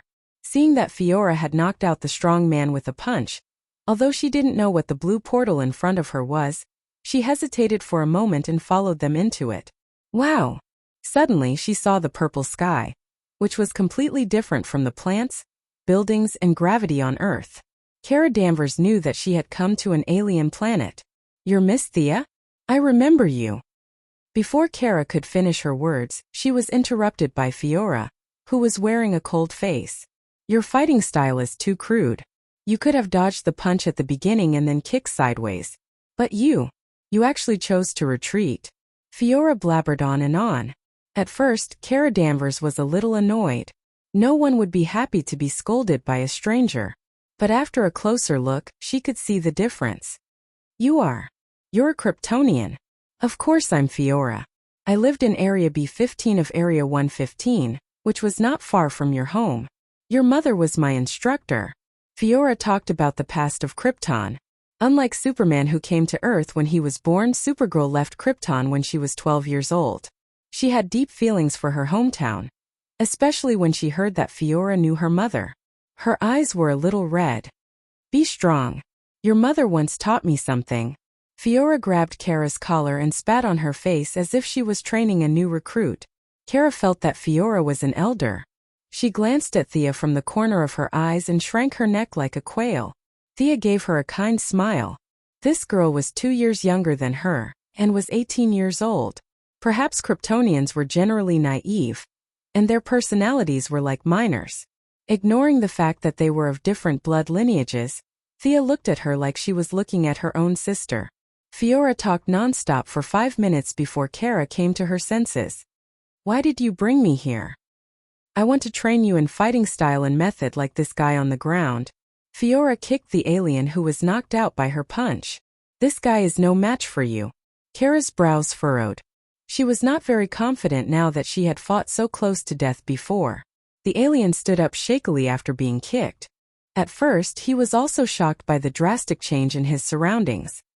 He only remembered that he was like a ferocious tiger, swinging his axe like a tiger. He was about to chop the enemy to death, but how did he end up here in the blink of an eye? However, his combat experience was far better than the muddle-headed Supergirl. He immediately realized that there were enemies around. Thea stood in the distance with a faint smile. He could not see her specific strength. However, Fiora was very close to him and realized that he was an enemy. Without thinking, she chopped down with her axe. Before Kara could tell her to be careful, Fiora grabbed the giant axe with one hand. She continued to talk to Kara as if nothing had happened. I just arrived on Earth not long ago. You are far better than me in terms of exposure to the yellow sun. However, you have not even used 10% of your strength. Watch me. Fiora let go of her hand and lowered her strength to Kara's level. She grabbed the handle of the alien's axe and pulled him to the side. She lifted him up with the tip of her left foot, turned around and kicked the alien's face with her right foot. See? You have to use all the strength in your body to fight, not just punch and kick. Fiora did not feel that there was anything to brag about defeating a brute.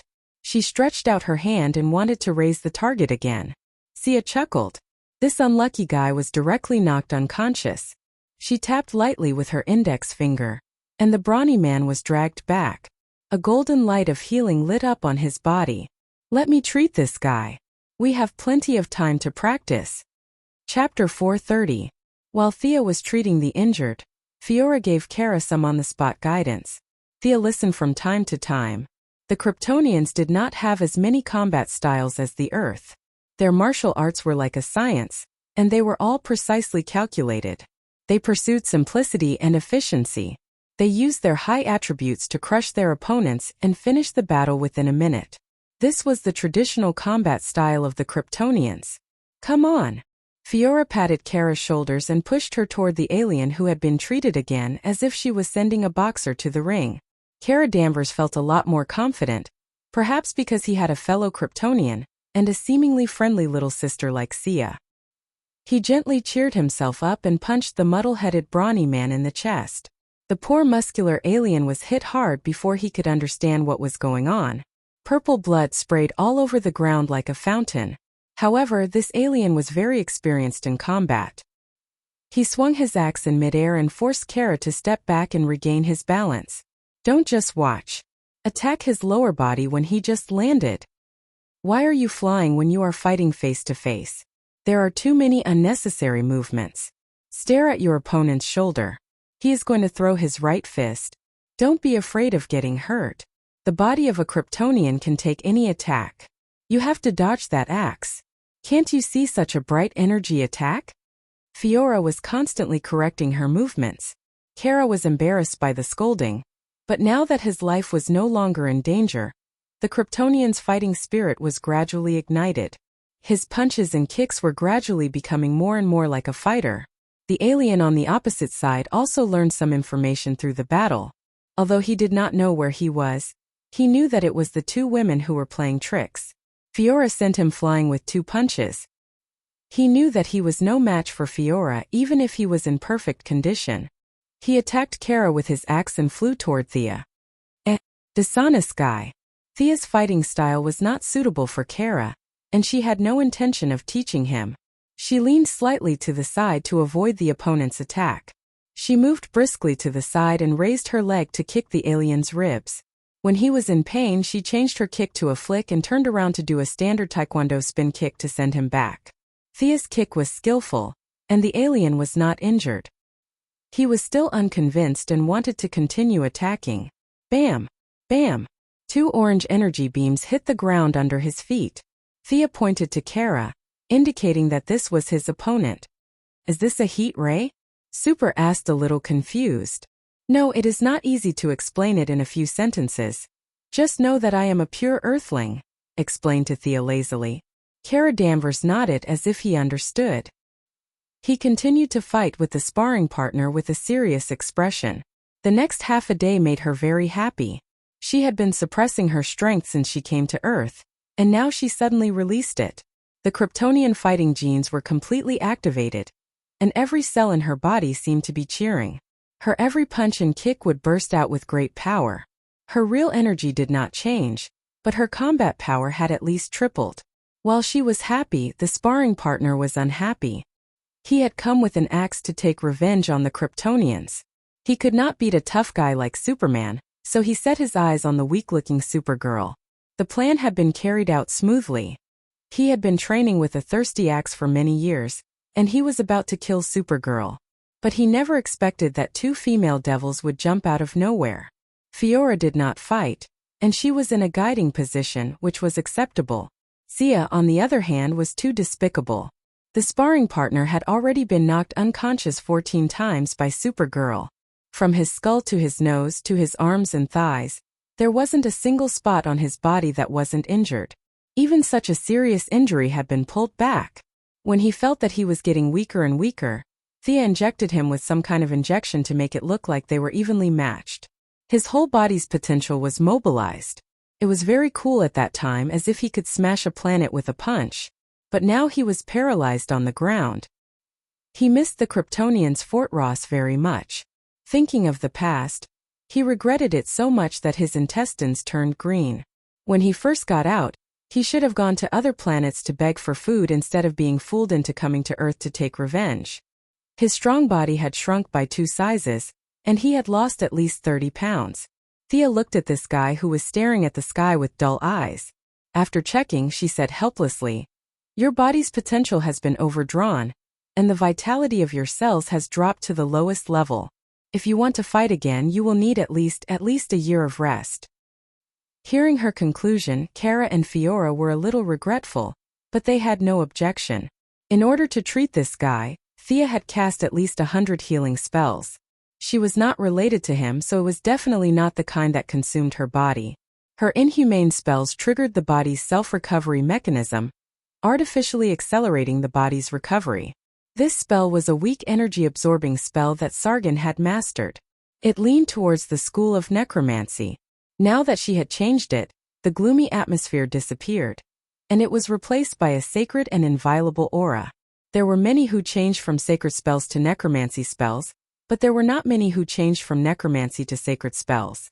After that, she added a lot of enhancement spells, strength spells, defense spells, and acceleration spells to him. These spells were definitely harmless, but they could not withstand the long duration. 1 hour was fine, but 4 hours was not enough. The speed and strength that far exceeded the body's limit acted on the body for a long time, and the damage to the bones, muscles, and internal organs was almost destructive. The injection in the end was not the genetic optimization that the alien had hoped for, but a bottle of hallucinogen made by scientific means. The alien thought that his strength had soared, but in fact, the injection had deceived his brain and removed all the restrictions on his body, resulting in an illusion that he had exceeded his limit. With all kinds of destruction inside and Supergirl's fierce beating on the outside, the alien who was determined to take revenge finally could not hold on. He threw away his axe and lay on the ground, unable to get up no matter how hard he kicked. Thea felt that this guy was very cooperative, and she was ready to fulfill his wish and send him back to the place where his dream began, so that he could continue to be a glorious prisoner. When the 3 women dragged the prisoner away, Groot finally came back from his patrol. The gorilla was even taller and more burly than before. With a height of 5 meters, no one would think that he was a magician instead of a physical type. Gorilla. Supergirl's mouth formed an O shape. She had lived on Earth for many years, so she knew the common animals. She could not understand how this distant alien species could exist on Earth. Fiora and Gruder had a lot of dealings, so she gave a simple introduction. Chapter 431. The Jared in this world was different from the original space-time. All the anger from the previous human experiments had been wiped out. He had seen a lot, and now he didn't hate or love human beings. The Earthlings were just ordinary members of the universe, nothing more. Thea analyzed that when this guy had spiritual intelligence, he was probably in the state of a teenager. After various kinds of torture, he naturally had the idea that the sky couldn't cover his eyes and the earth couldn't block his heart. If he had continued to develop, he would have been a villain. But now he had broadened his horizons and was treated like a god by the aliens on this planet. Jared's temperament had changed. It was like a child who didn't hold a grudge when fighting, but if you beat him every day, he would hate you for the rest of his life. Grud was in such a situation. He was severely beaten up by the Earthlings. At a critical crossroad, he was interrupted by the young lady. He vented his resentment, and now the trauma in his heart had been healed by the aliens as if they were his ancestors. Hey! The gorilla passed an intimate signal to Carla and stretched out his big hand to shake her hand. Oh, she seems to be able to talk to me? Carla seemed to have discovered a new world and held Jared's hand tightly. If it was an Earthling girl, she would have fainted, but Carla didn't have this problem. The Kryptonian genes made her look simple, but nothing could scare her. Carla laughed and played with Jared. The gorilla had been eating and sleeping since he left the Earth. The people he came in contact with were either serious people like Fiora or aliens who trembled like noodles when they saw him. Except for Thea, who occasionally teased him, no one played with him for a long time. Now he met an old loli like Carla. Although he was not very mature mentally, he actually had a good time with this little Supergirl. At first it still had some resentment towards the Earthlings, but when Kara lifted it up high, it realized that the little girl was definitely not an Earthling. The human and the gorilla, you throw me up, I throw you up, and I throw you up, playing very happily. Thea originally wanted to return to Earth, but seeing that they were having a good time, she was not in a hurry to leave. Grud no longer had a ruthless personality, and his personality was developing rapidly in the direction of humor. His strength was a little lower than his original time and space. For this, Thea was happy to see it happen. The dark side was 5 times stronger, and the white side was 3 times weaker. She had already mentally prepared for this. The 3 of them held down the prisoner and only returned to Earth when it was dark. Fiora once again urged Kara to go to the committee to look for her when he had time. She didn't want him to be invincible, but at the very least, he needed to receive some professional training from Krypton. Kara nodded her head like a chick pecking at rice. She hurriedly broke up with them and flew home. Fiora led the prisoner back to Fortress Ross. The prisoner will be the first tenant of the fortress after it is reopened. As an opening gift, Fiora rearranged him back to his former room. Thea returned to the office alone. The originally empty room became blurry in her eyes. She took a closer look and was amused. Uncle Rong-en? What a rare guest. As her voice fell, the invisible Martian hunter came out. In less than 1/10 of a second, he completed the whole process of camouflage. Thea only saw his green skin flash in a hurry, and then he changed into his usual Supernatural Investigation Bureau director disguise. Where did you take Carla? Where? Let me think. According to our language, it should be called Sputnik Star. It is in the 1109 sector of the Western Universe. Thea thought about it seriously before answering. Looking at the Martian hunter's eyes, she explained, Kara's fighting ability is too poor.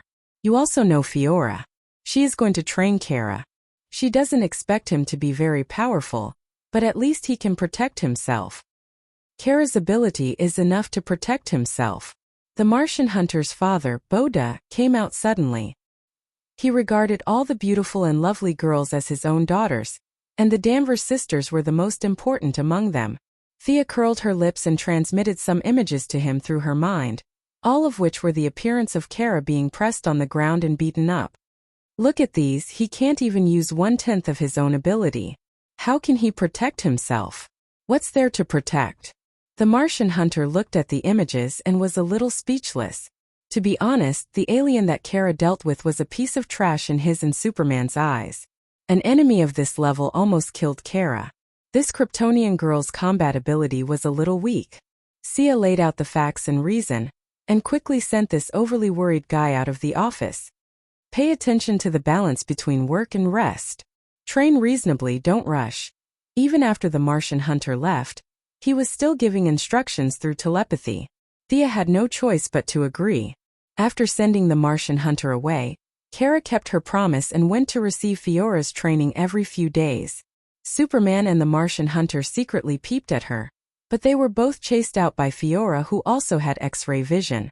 The matter of the magic world was like a drop of water falling into the sea, without any trace. The Cold Flame Vatican's control around the world had shrunk, and a large number of subordinates were called back to the headquarters to prepare for possible enemies. On the second day after Constantine entered the Shadow Labyrinth, he ran out with Zatanna. These two guys were more than a day earlier than Thea expected. After escaping, Zatanna directly teleported away, while Zakong directly went to find Daddy Midnight. The two of them had a friendly conversation, and in the end, Constantine was thrown out by a group of gangsters with broken arms. The citizens did not know that a small-scale battle had taken place in a world that they did not understand. They did not know that a few extraordinary mages had died.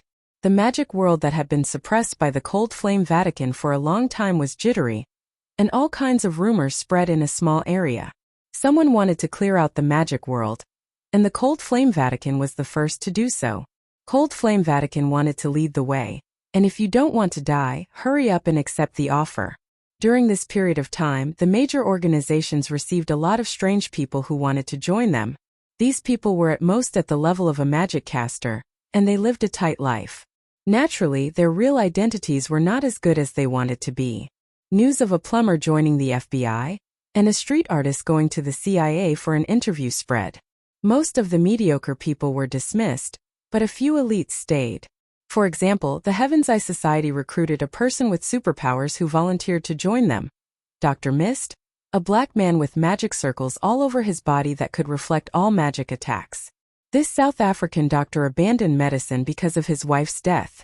Unfortunately, he did not have the talent, so he could only use a secret technique to transform his body, and forcefully practice the magic version of giving someone a taste of their own medicine.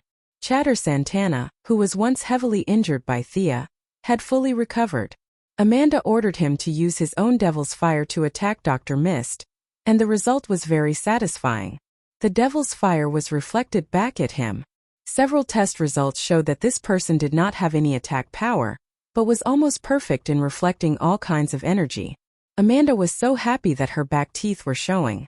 If it were not for the fact that the Heaven's Eye Society's existence could not be known to the outside world, she would have gone to Times Square to raise a flag and recruit people. Chapter 432. Thea could only find it ridiculous that Dr. Mist relied on the array to reflect magic. Everything had a limit, and Dr. Mist's body was the limit. When the energy exceeded the sum of his physical and mental energy, his array would happily collapse and take him to heaven or hell for a vacation. In order not to appear special, the Alien Supervisory Committee also recruited a few idlers who had been frightened by the turmoil in the magic world. Regardless of whether they were good or bad, they were stuffed into the Black Man's army to receive re-education. Time slowly passed.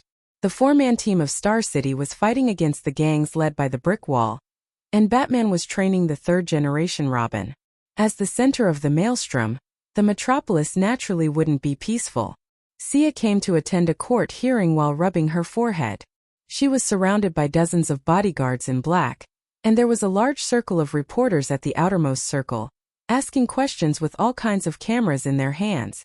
Her Quinn Merlin Group's headquarters had been established a month ago, and with her own high prestige, the group's affairs were carried out very smoothly. But today, a month later, discordant voices finally came out. Speaking of which, she was also an undeserved disaster.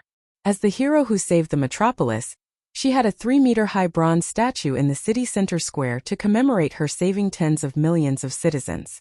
The Superman statue in the original spacetime was directly flapped away by her big wings. At first, the young lady was very happy. While no one was paying attention, She secretly drew a small array at the bottom of the bronze statue. This was the mark of the moon goddess. As her only chosen, Thea could continuously absorb faith through this small array and transform it into mana. In a city with millions of people, even if everyone was a Pam believer, the accumulation of faith was still a terrifying number. The young lady was happy for a few days, but then bad luck automatically jumped out. 3 guys who were injured either in the battle with Zod or in the glass dome incident ran under her statue at the same time and committed suicide. The reason for their suicide was so fake that it made people's hair stand on end. The 3 left behind a suicide note saying that Thea, as the Metropolis hero, didn't help them no matter how hard their lives were. If that was all there was to the will, even an ignorant person would find it funny. If it wasn't your biological parents, who would care if you died? However, when the 3 of them committed suicide, they also revealed the existence of the Extraterrestrial Management Committee. They listed a lot of data showing how Thea, as the chairman, treated the extraterrestrials well. It created an image for the masses of onlookers that they were harsh to Earthlings and generous to aliens. Other than the citizens of the Metropolis who came into contact with Superman every day, humans all over the world still did not believe in the existence of aliens. However, under the influence of some people with ulterior motives, this group of people also joined the army of skeptics. This level of gossip couldn't even be considered slander. For those politicians, if they didn't receive insults in their mailboxes every day, it meant that they were about to step down. However, these rumors were really disgusting. The statues that collected faith were destroyed by vengeful spirits, and a bunch of people were watching them 24/7. Thea didn't even have a chance to purify them. Toads stomp on the ground. They don't bite people. They are disgusting. This was Thea's inner monologue. Dr. Quinn, do you have any response to the alien incident? Dr. Quinn, our readers would like to know that this committee costs the world's taxpayers $35 billion a year to settle aliens. Is this news true? Relying on his size, Clark Kent, who disguised himself as a human reporter, also came to Thea with the cameraman Jimmy. Seeing that he also raised the microphone and wanted to ask something, Thea glared at him. What are you pretending for? Did you come here to watch the show? If you dare to ask, I'll beat you up even if I have to use all my equipment. In the original spacetime, she remembered that a guy with a broken leg climbed onto Superman's statue and sprayed paint. Now that it was on her head, it directly escalated to suicide and 3 people died at once. Needless to say, the biggest suspect who wanted to deal with her was still Lex Luthor. She didn't know what was wrong with him. Didn't he want to have a love-hate relationship with Superman? She didn't need to die. Superman, who didn't know that Thea had taken the blame for him, also felt that this matter was ridiculous. The 2 of them were now familiar with each other with the help of Kara, Batman, and a bunch of other people. It was quite strange to pretend that they didn't know each other in public and want to interview her. His footsteps paused a little, and he smiled bitterly as he watched her walk past him. The hearing was a situation. Everyone went through the situation in a lively manner. Thea didn't say a word during the whole process. She really didn't need to explain to these people. The Quinn group hired hundreds of lawyers, and half of them came today. Those who didn't know would think that this was a lawyers' association. Wasn't it just a waste of time to engage in a battle of words? The lawyers took turns to speak, picking words one by one. When it came to talking about aliens, they didn't know anything. After talking nonsense with this group of people for the whole afternoon, Thea returned home and ordered her various covert subordinates to investigate several major domestic consortiums, several multinational corporations, and even Wayne Enterprises. Thea must know who the other party was. When the information from all parties was summarized, Thea was a little surprised. Project Cadmus? The one who sent the information was Poison Ivy. Her charm was unparalleled in the world. No matter how harsh the training was, it was useless. She and Death Knell consecutively tied up 11 scientists who dealt with the Luthor group and finally got the name. Yes, boss, but the scientist only knows the name. He doesn't know the details. Thank you for your hard work. Stop the follow-up. After Poison Ivy left, Thea repeatedly compared it to her memory. She knew a little about Project Cadmus. It was a huge scientific research project that Luthor secretly built with his financial resources. Cadmus was a hero of ancient Greece. According to the legend, he was the one who introduced the Phoenician alphabet to Greece. Luther named his project with a very clear meaning. He wants to be a hero and bring alien things or technology to Earth. But the technology is not so easy to get. Who gave him the confidence to start such a project that costs tens of billions of dollars? Thea, who is also doing this work, has the most right to speak. Her cheating has broken through the sky. Various governments pay for it and a large number of scientific research results of the Red House. Now, only a few small projects such as exoskeletons and laser guns have made breakthroughs.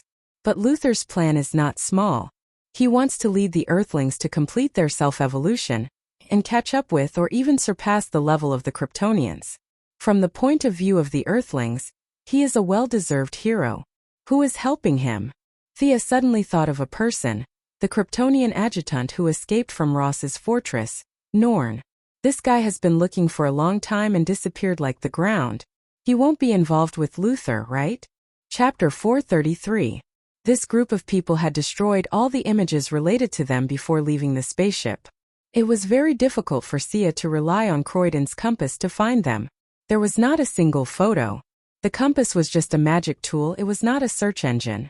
Relying on the vague impression described by Fiora to search, the result could only be helplessly idling. She had no clue how to find the Kryptonians, but she could go directly to Luther.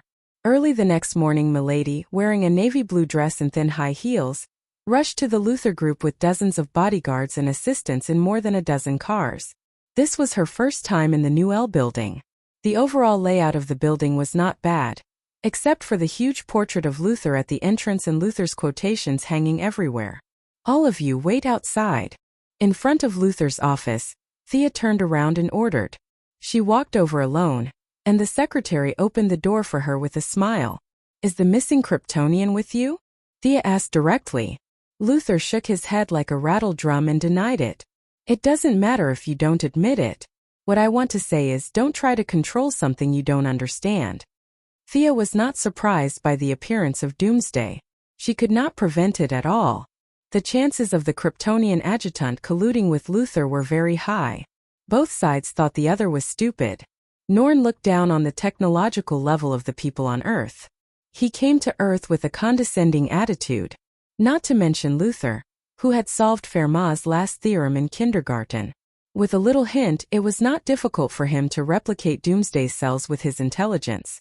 After all, Doomsday was the ultimate biological weapon derived from the Kryptonian cells. It was not too difficult to kill Luther now, but it was not good for Thea.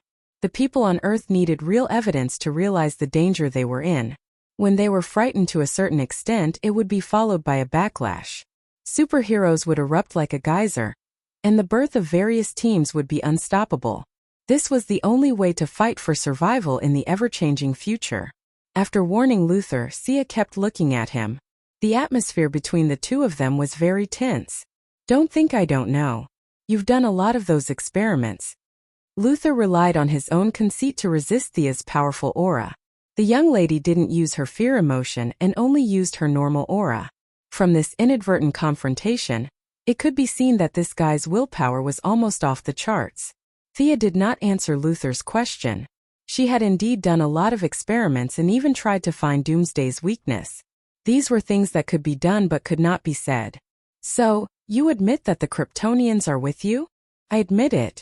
Luther's pride made him too lazy to beat around the bush. He took out a few pages of documents from the drawer and said, "I helped them get a residence permit issued by your committee. They are legal residents of Earth." Thea flipped through it casually. It was indeed a formal document. The committee was responsible for the residence of more than 100,000 aliens. There were so many trivial matters that it was impossible for her, the chairman, to sign and confirm them. There were more than 10,000 employees under the committee. It was not difficult to get a few alien residence certificates. Only 3 Kryptonians? The document only mentioned 3 people. According to Fiora's memory, in addition to Norn, who was also an adjutant, there should be 6 other soldiers. However, they were not from the famous Iyer family, which was famous for having a lot of cheats. Instead, they were ordinary civilians. Their genetic limitations limited their growth. "Only 3. They came to Earth after a lot of hardships," Luther said with a half-smile. "Their hardships have just begun. Am I right? I hope they can still die in one piece after cooperating with you." Thea was speechless at these naive Kryptonians. Playing mind games with Luther? This mission is really difficult.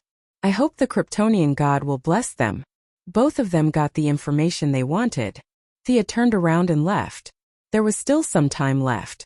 Although Brainiac believed that the average intelligence of Earth was level 3, the Kryptonians were level 8, and Luther's intelligence was level 9, it would still take him a year to cross the long road of science and develop Doomsday by himself. Unlike Sia, the first Miss used all kinds of messy names and borrowed the taxpayers' money to do her own research and to build her own weapons. Although part of the results would be taken away, there was almost no loss to her own economy. She had a huge amount of cash flow every day for her to use for larger business arrangements. Her financial reach was deep into all walks of life in the country. Luther's arrogant personality made him a step behind Thea in political operations. He could only rely on his own connections and funds to force his way into the Cadmus project. There was no government to pay for it, no military support, and no consortium involvement. He was busy during the day and working underground every day. He was like an evil scientist. This was not ancient times where you could bury a few tons of gold in the cellar. In today's globalized world, it was impossible to withdraw such a large amount of money without attracting attention. Thea also had shares in the Luther Group. According to the rules, she could look at the company's financial statements. She hired more than 100 famous accountants in the industry to do nothing but keep an eye on the Luther Group's cash and his various businesses. The initial investment in the Cadmus project alone cost him at least $3 billion in cash. This was just the beginning. The subsequent daily expenses would be astronomical. Since he was willing to throw tens of billions of liquid funds into the water, Sia would not stop him. The young lady had already begun to plan how much money she would have to pay to buy the Luther Group when they failed and went to jail. The funds had been taken away, but the Luther Group had a huge foundation. The meeting between the two did not have any impact on the overall situation.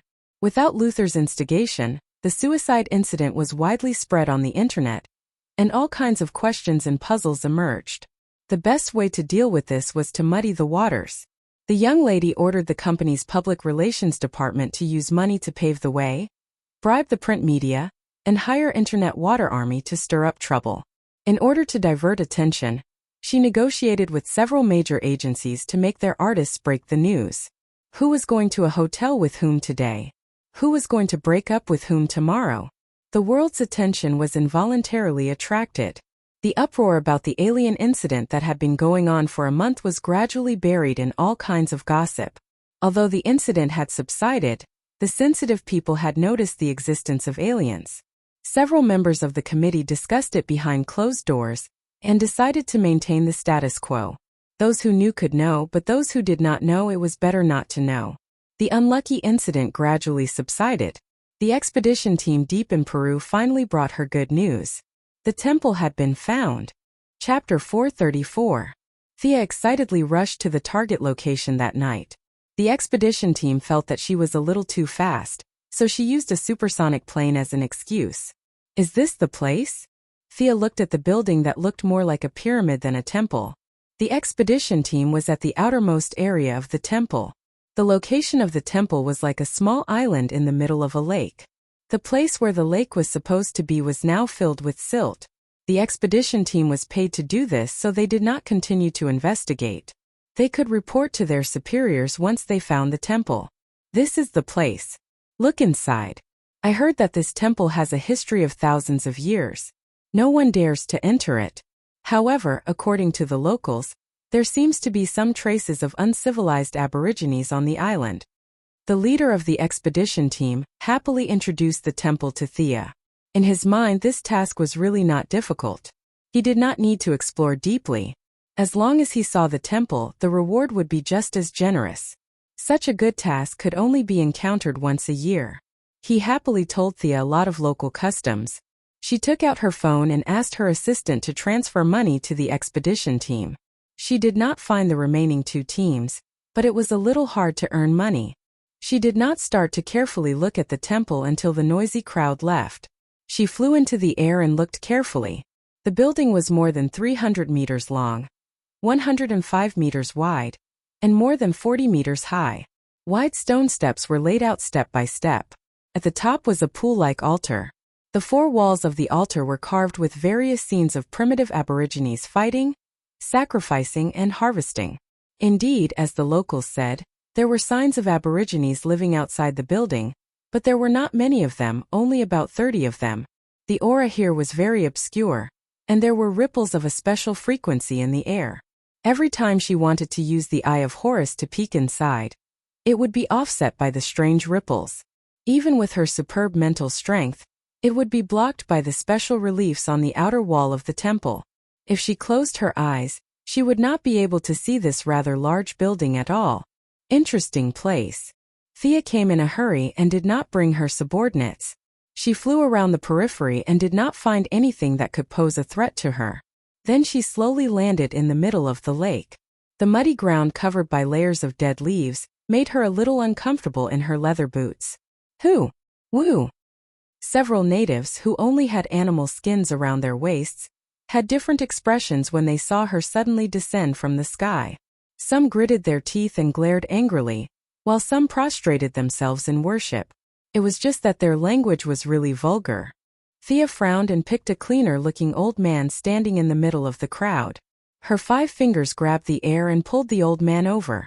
Her powerful spiritual power directly entered the old man's mind, skipping the language barrier and reading his memories on the spiritual level. The result made her a little disappointed.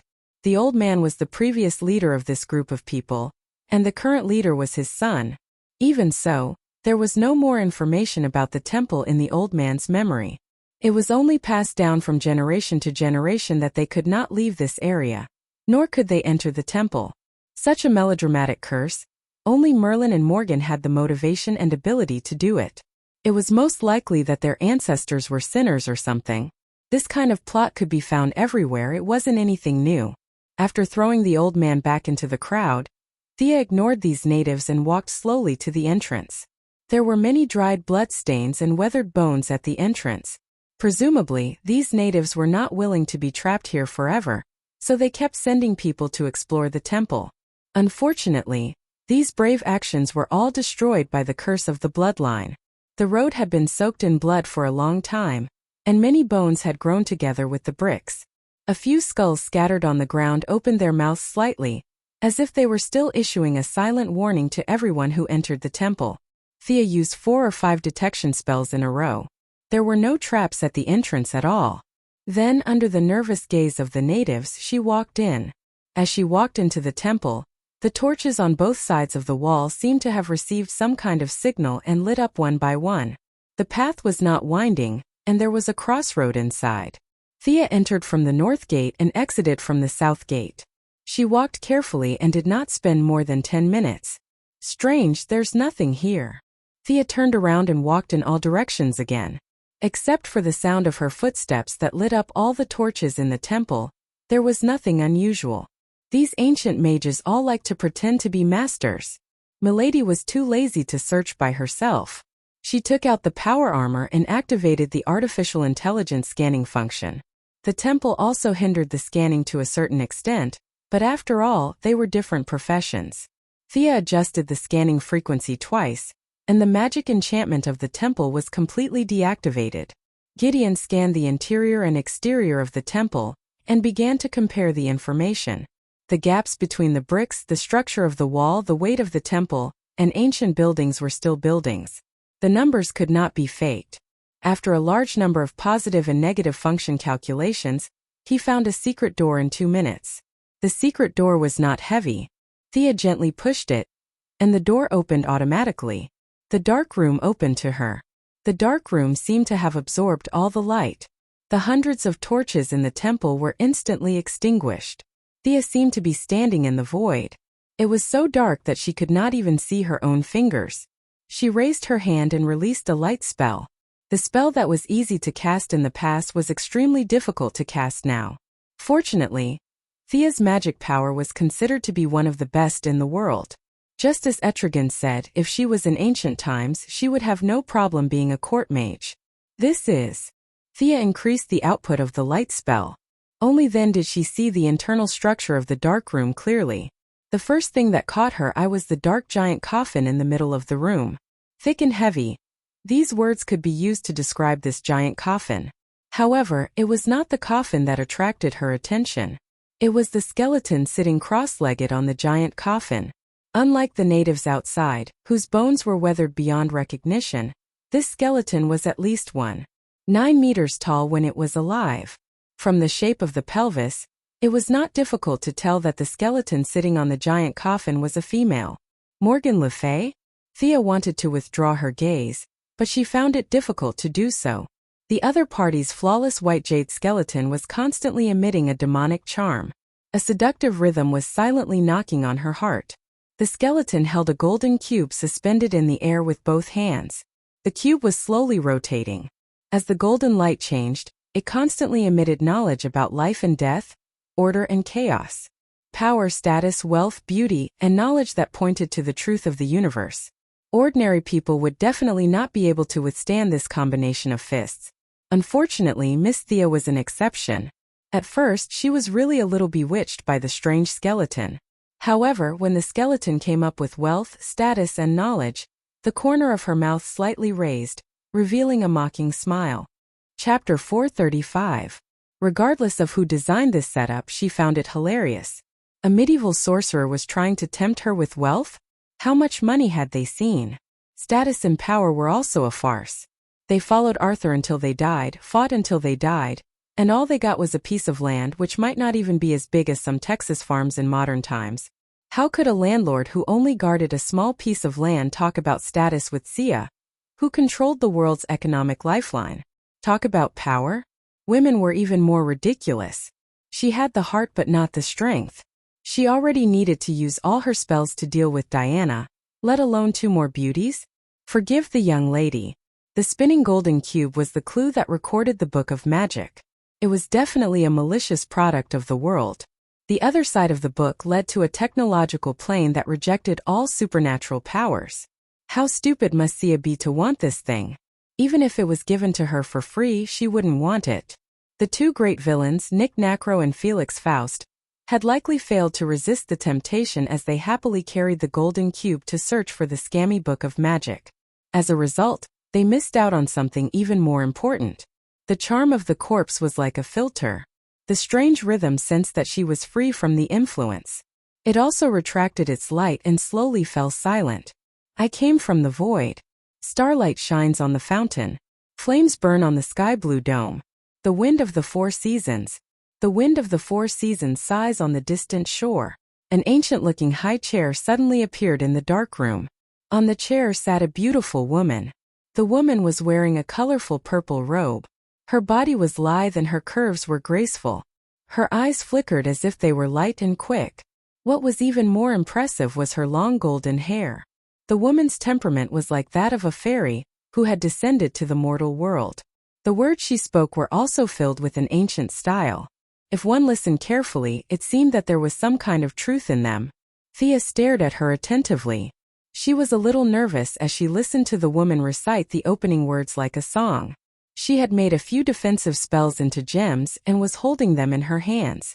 If she felt that something was wrong, she would immediately activate them. She had to put herself in an invincible position. However, the blonde woman paused in the middle of her recitation. She glanced at the woman's half-opened palm with her eyes and continued speaking. The parting sunlight fills us with sorrow. The past is still vivid in our eyes. The breeze blows. The woman quickly glanced at her palm again, but her original cold temperament was completely ruined by her little action. She pretended as if nothing had happened. Thea's eyelids twitched uncontrollably. This woman looks serious, but she seems to be a clown. Ahem. Thea coughed twice to announce her presence, because she saw that the woman sat back down and seemed to want to continue reading. The blonde woman's train of thought was interrupted and she couldn't help but glance at Thea. Then, as if she had discovered a new continent, she asked, "Merlin bloodline? How could this be? The one who came to see me after 1,000 years was actually old Merlin's descendant." The blonde woman didn't sit anymore. She quickly climbed up the giant coffin with movements that didn't match her temperament at all. She carefully examined the white bones and muttered while looking. "This doesn't make sense. Old Merlin is greedy and lustful. These spell formations are still in operation. How could he let his descendant in here? Thea revealed a smile that was uglier than crying. All kinds of temptations were still vivid in her mind. Greedy and lustful? Is this the image of the ancestor? The image of a Dharma god in Missy's heart collapsed. Based on her words and the state of her soul, it wasn't difficult to guess the woman's identity. Thea still wanted to confirm it. You are? The woman searched the skeleton for a long time but didn't find anything. She scratched her head in confusion, jumped down from the coffin and walked to Sia. Under Sia's nervous gaze, she made a gesture to compare who was taller. Oh, descendant of Merlin, you're not tall. Me? I'm Morgan Le Fay's doppelganger. Can't you tell? Have you heard of the name of my main body? The blonde woman said with a brisk tone that didn't match her appearance at all. She even smiled proudly as if she was very satisfied that she was taller than Thea. 3 black lines appeared on Thea's forehead. In all honesty, she was now 1.79 meters tall, which was definitely considered tall among women. She was only a few centimeters shorter than Diana's 1.83 meters. When she participated in some activities, not many people had the courage to take a photo with her in high heels. It was really too embarrassing. However, this was a little overshadowed by Morgan Le Fay's 1.90 meters tall figure. Thea couldn't help but curse. Are you really a mage and not a basketball player? Many novels use tall and thin to describe mages. Could it be that mages had the hidden attribute of being tall and thin? Thinking of her purpose, Thea opened her mouth and asked. I know great mage Morgan Le Fay. She was a well-known figure in the same generation as Merlin and was also King Arthur's half-sister.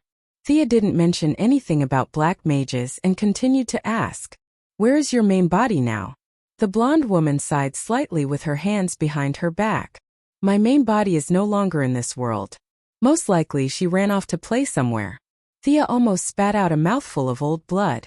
She could see that this doppelganger actually had no relationship with the main body. Either the doppelganger was too far away, or the main body had voluntarily given up control of the doppelganger. This beautiful woman who looked exactly the same as the main body had given birth to a new personality. Although she had the knowledge of the main body, growing up in such an independent environment, her mind was as pure as a child's. Thea put away the 2 gems in her hand. Just as she was about to speak, she saw the blonde woman slap her forehead. Ah, you specially came to accept the test left behind by the main body? Is that right? Not knowing that her words revealed a huge amount of information, the blonde woman stared at Thea with bright eyes. Morgan Le Fay's test. Thea's heartbeat instantly sped up, but she forcibly suppressed it. The thoughts in her mind constantly collided. Dozens of thoughts spun rapidly, and finally converged into one meaning. Agree first. Yes, I'm here to accept the test. Although she didn't know anything a second ago, the young lady still spoke in a resolute and decisive tone. The blonde woman was very satisfied with her attitude. She used her right fist to punch the palm of her left hand, then turned around, her back facing Thea, and stretched out her hand into the void. Where did you put it? Aya, this place is too messy. This somewhat confused big sister searched for a full 10 minutes before she pulled out a shabby parchment from the void. She looked at the first line of the parchment, then cleared her throat. The first test, the test must be a female. You're a female, right? After hearing this, Thea's face darkened. She drooped her eyelids and nodded. Chapter 436. She didn't know if Morgan Le Fay's clone was innocent or responsible, but she insisted on doing the so-called body check. Thea awkwardly allowed the clone to check her body and then compared it with her own body. Since the clone remembered that she was a female, Miss Thea finally proved that she was a female. The blonde lady was not ashamed of doing such a shocking thing. She regained her comical look and proudly read out the second rule. Must know how to cast spells. Thea was afraid that the clone would do something intimate like checking the magic circulation in her body. She shot out 7 to 8 spells in the blink of an eye, including magic missiles, flame arrows, frost arrows, and a bunch of other spells. The silly girl nodded. Yes, the third rule, must not be older than 50 years old. Thea quickly took out her driver's license. The blonde lady looked at it seriously and pretended to understand it. She continued reading. The fourth rule must be beautiful.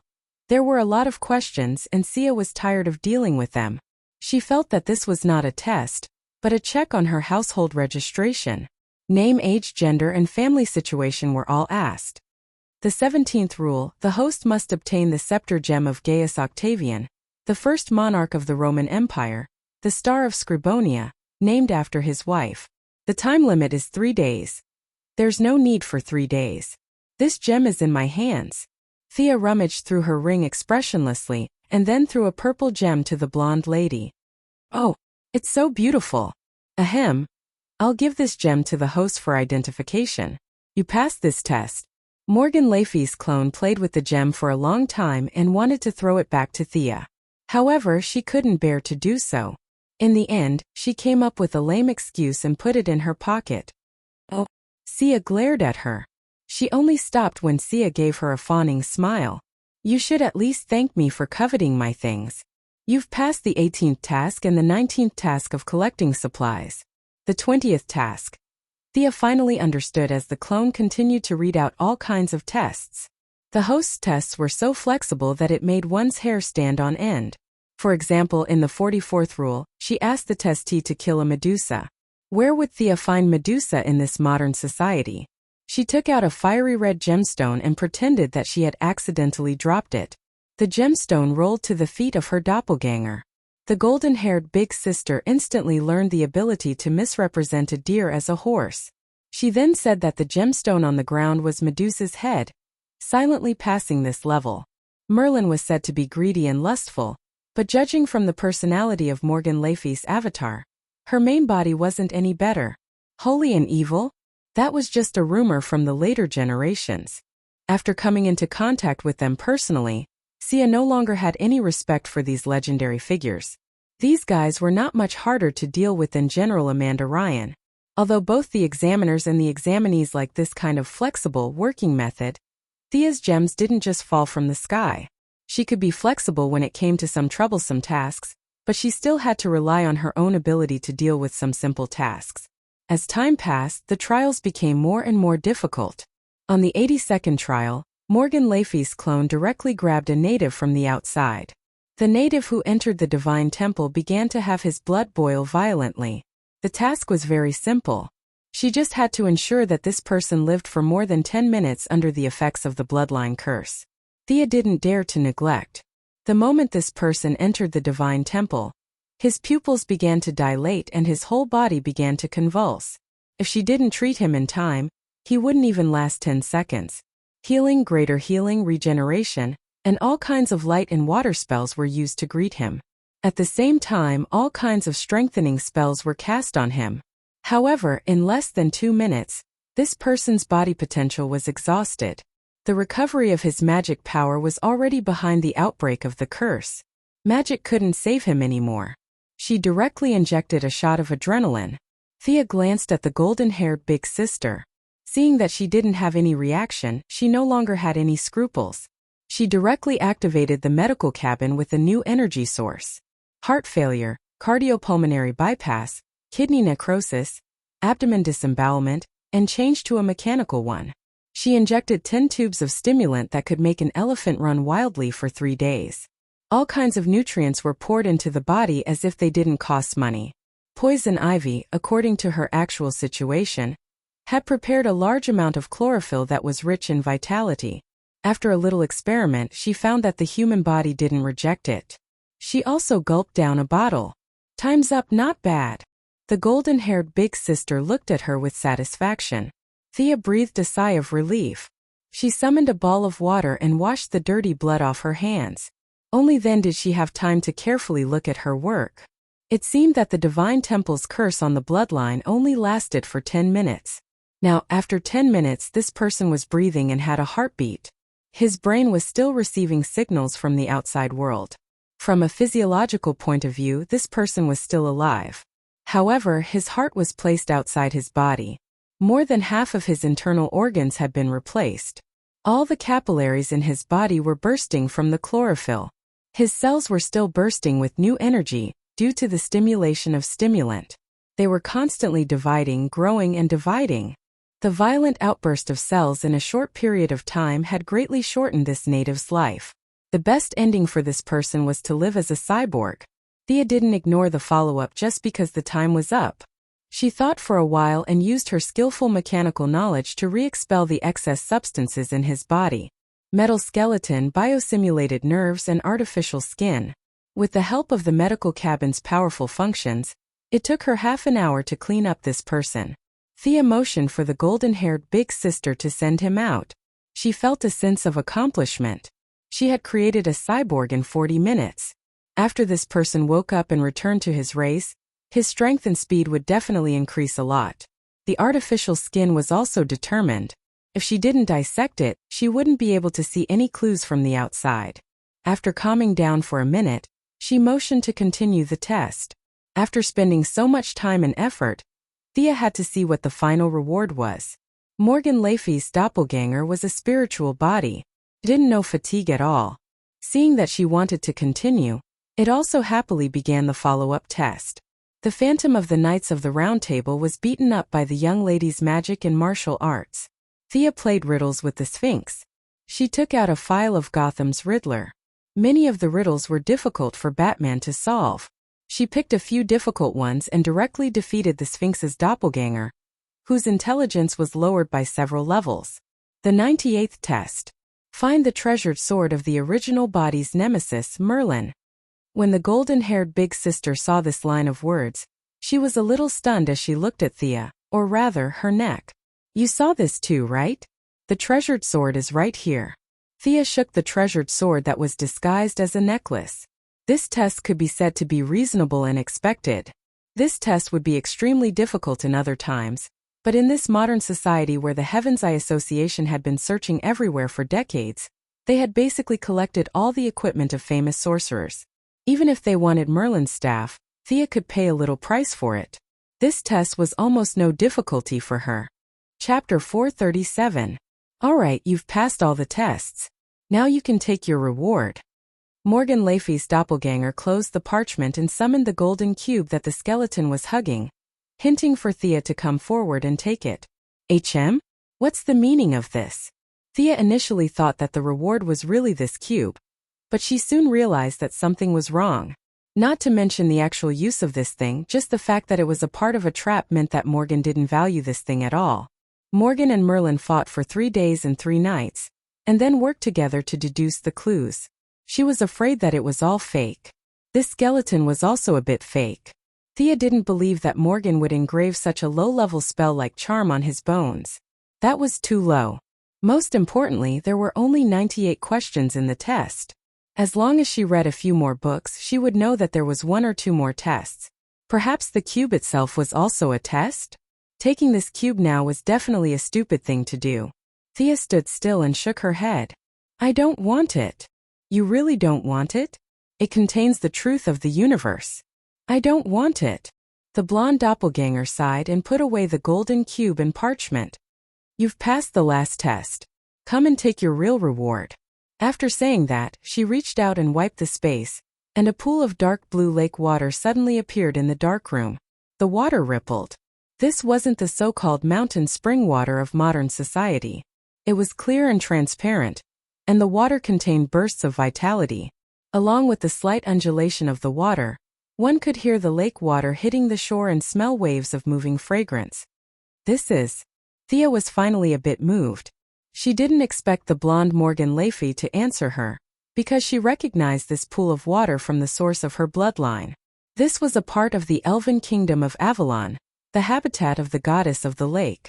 It was different from the Avalon she had summoned that day. That was just a projection from a distant space, and didn't even reflect 1% of its power. The pool in front of her was only the size of a few people hugging it. It looked like it was only a small part of the original area, but the magic it contained seemed to be telling her something. This was real, or it could be said that Morgan Le Fay had cut out a part of the past and placed it in the present world, in front of Thea's eyes. Such a miraculous method was obviously not done by the silly clone. This was a gift personally left behind by King Arthur's sister, Morgan Le Fay, who had fought with King Arthur all his life, but who had carried him back to Avalon at the last moment of King Arthur's life. Anyone who knew the story of King Arthur would know that after the sword in the stone was broken, he received Merlin's guidance and obtained the sword in the lake from the goddess of the lake in Avalon. It was the widely spread sword of victory and oath. Thea felt her heart beating a little too fast. She quickly turned around to look at the blonde Morgan Le Fay's clone, hoping to get some pointers. Thea had lost gems many times before, so they were still very valuable.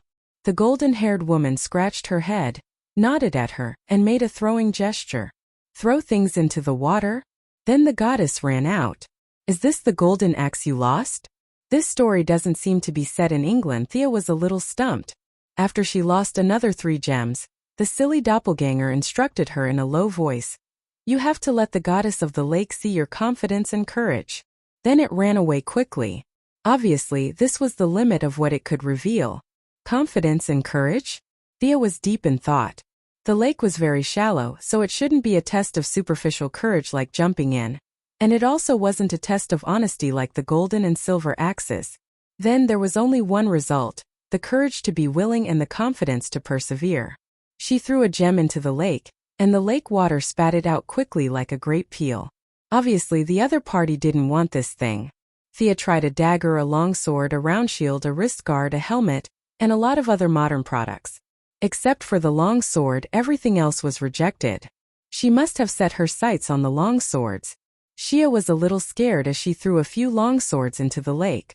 The lake water only swelled up, and she could vaguely hear the banshees singing. As a female, she was completely immune to this kind of singing. However, the other party's message was very clear. Continue. You can't trap a wolf without risking your child. Thea took out a long sword with a magic circle engraved on it from her space ring. This was a gift she prepared for Thea's 8th birthday. The body of the sword was made by Diana, and the magic circle was drawn by Thea herself. The sharpness of the sword was almost indestructible. She threw it in with a whoosh. The lake water was filled with cheerful emotions, but the goddess of the lake still didn't appear. Thea took out a few swords that the Church of the Cold Flame had offered as a tribute. Some could increase the wearer's charm, some could automatically become invisible when held in the hand, and some could let the wielder breathe underwater. Her heart was bleeding. She threw them in one by one. The lake water was already showing signs of boiling, and a few faint whirlpools were forming, but some key forces were still missing. She was so greedy. Thea felt her blood pressure rising. She only had 3 swords left in her hands. They were the fake Godslayer she obtained from Paradise Island, the real Ares Must Die sword, the nameless magic sword forged by the demons, and the Merlin sword. The Godslayer was rarely used now. Logically speaking, this sword should be the first to be used as a sacrifice.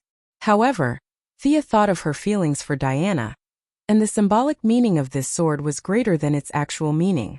The magic sword was also rarely used in battle. Thea valued its ability to absorb and its high quality. This sword was a key tool to deal with Black Adam in the future, so she couldn't give it up now. Then the only choice left was the Merlin sword. This sword faintly resonated with her bloodline, and contained a trace of luck. Thea had just tasted the sweetness of it, and she didn't want to give it up. Was this a test of courage? The Godslayer represented feelings, the magic sword represented the future, and the Merlin sword represented luck. She had to make a choice between the 3 swords. After a few mental struggles, Thea made the final decision. The strong needed feelings and a future, but they didn't need luck. Would Doomsday let her go because she was lucky? Earth had been pierced through, so what was the use of having high luck? Reason told her that it was easiest to give up feelings. She had to pay a small price for a big gain. Thea shook her head. Feelings were necessary for her as an individual. It was easy to give them up, but the price was too high. The feelings here weren't just love and family, but all of them. If she gave up love today, she would give up family and friendship tomorrow. In the end, she would have nothing left. Feelings were the fetters of an intelligent life. It wasn't a restriction but a source of power. It was the starting point of all thinking. If she only wanted to survive in the beginning, then today feelings were the cornerstone that made her work hard, the motivation to climb to the top. Without her family and lovers, what was the point of being invincible? Chapter 438. Now that she understood her own principles, there were no strange phenomena like those in novels. She could only feel a sense of relief. Sia vaguely realized that this sword might be what the goddess of the lake really needed. After all, it was a bit funny to give a sword from Greek mythology and a sword from hell to a Celtic god. Merlin's sword and the goddess of the lake were of the same origin. Returning it to her was the right thing to do, right? Thea wrinkled her nose and silently apologized to Ancestor Merlin in her heart. She reached out and broke the necklace. The sword was enlarged to a standard size.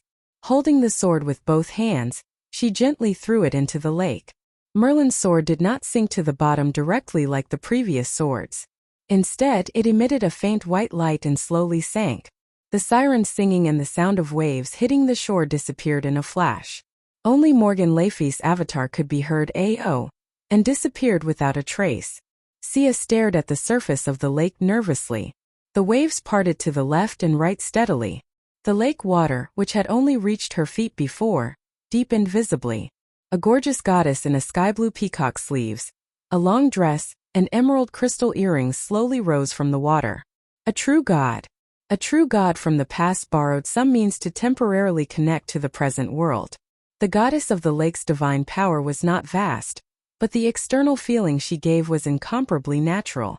As long as one was beside her, one could feel her unparalleled calmness and longing for the future.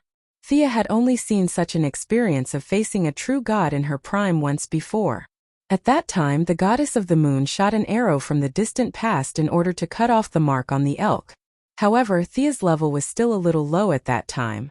The power in her body was like water without roots. She could only watch the show in the fog.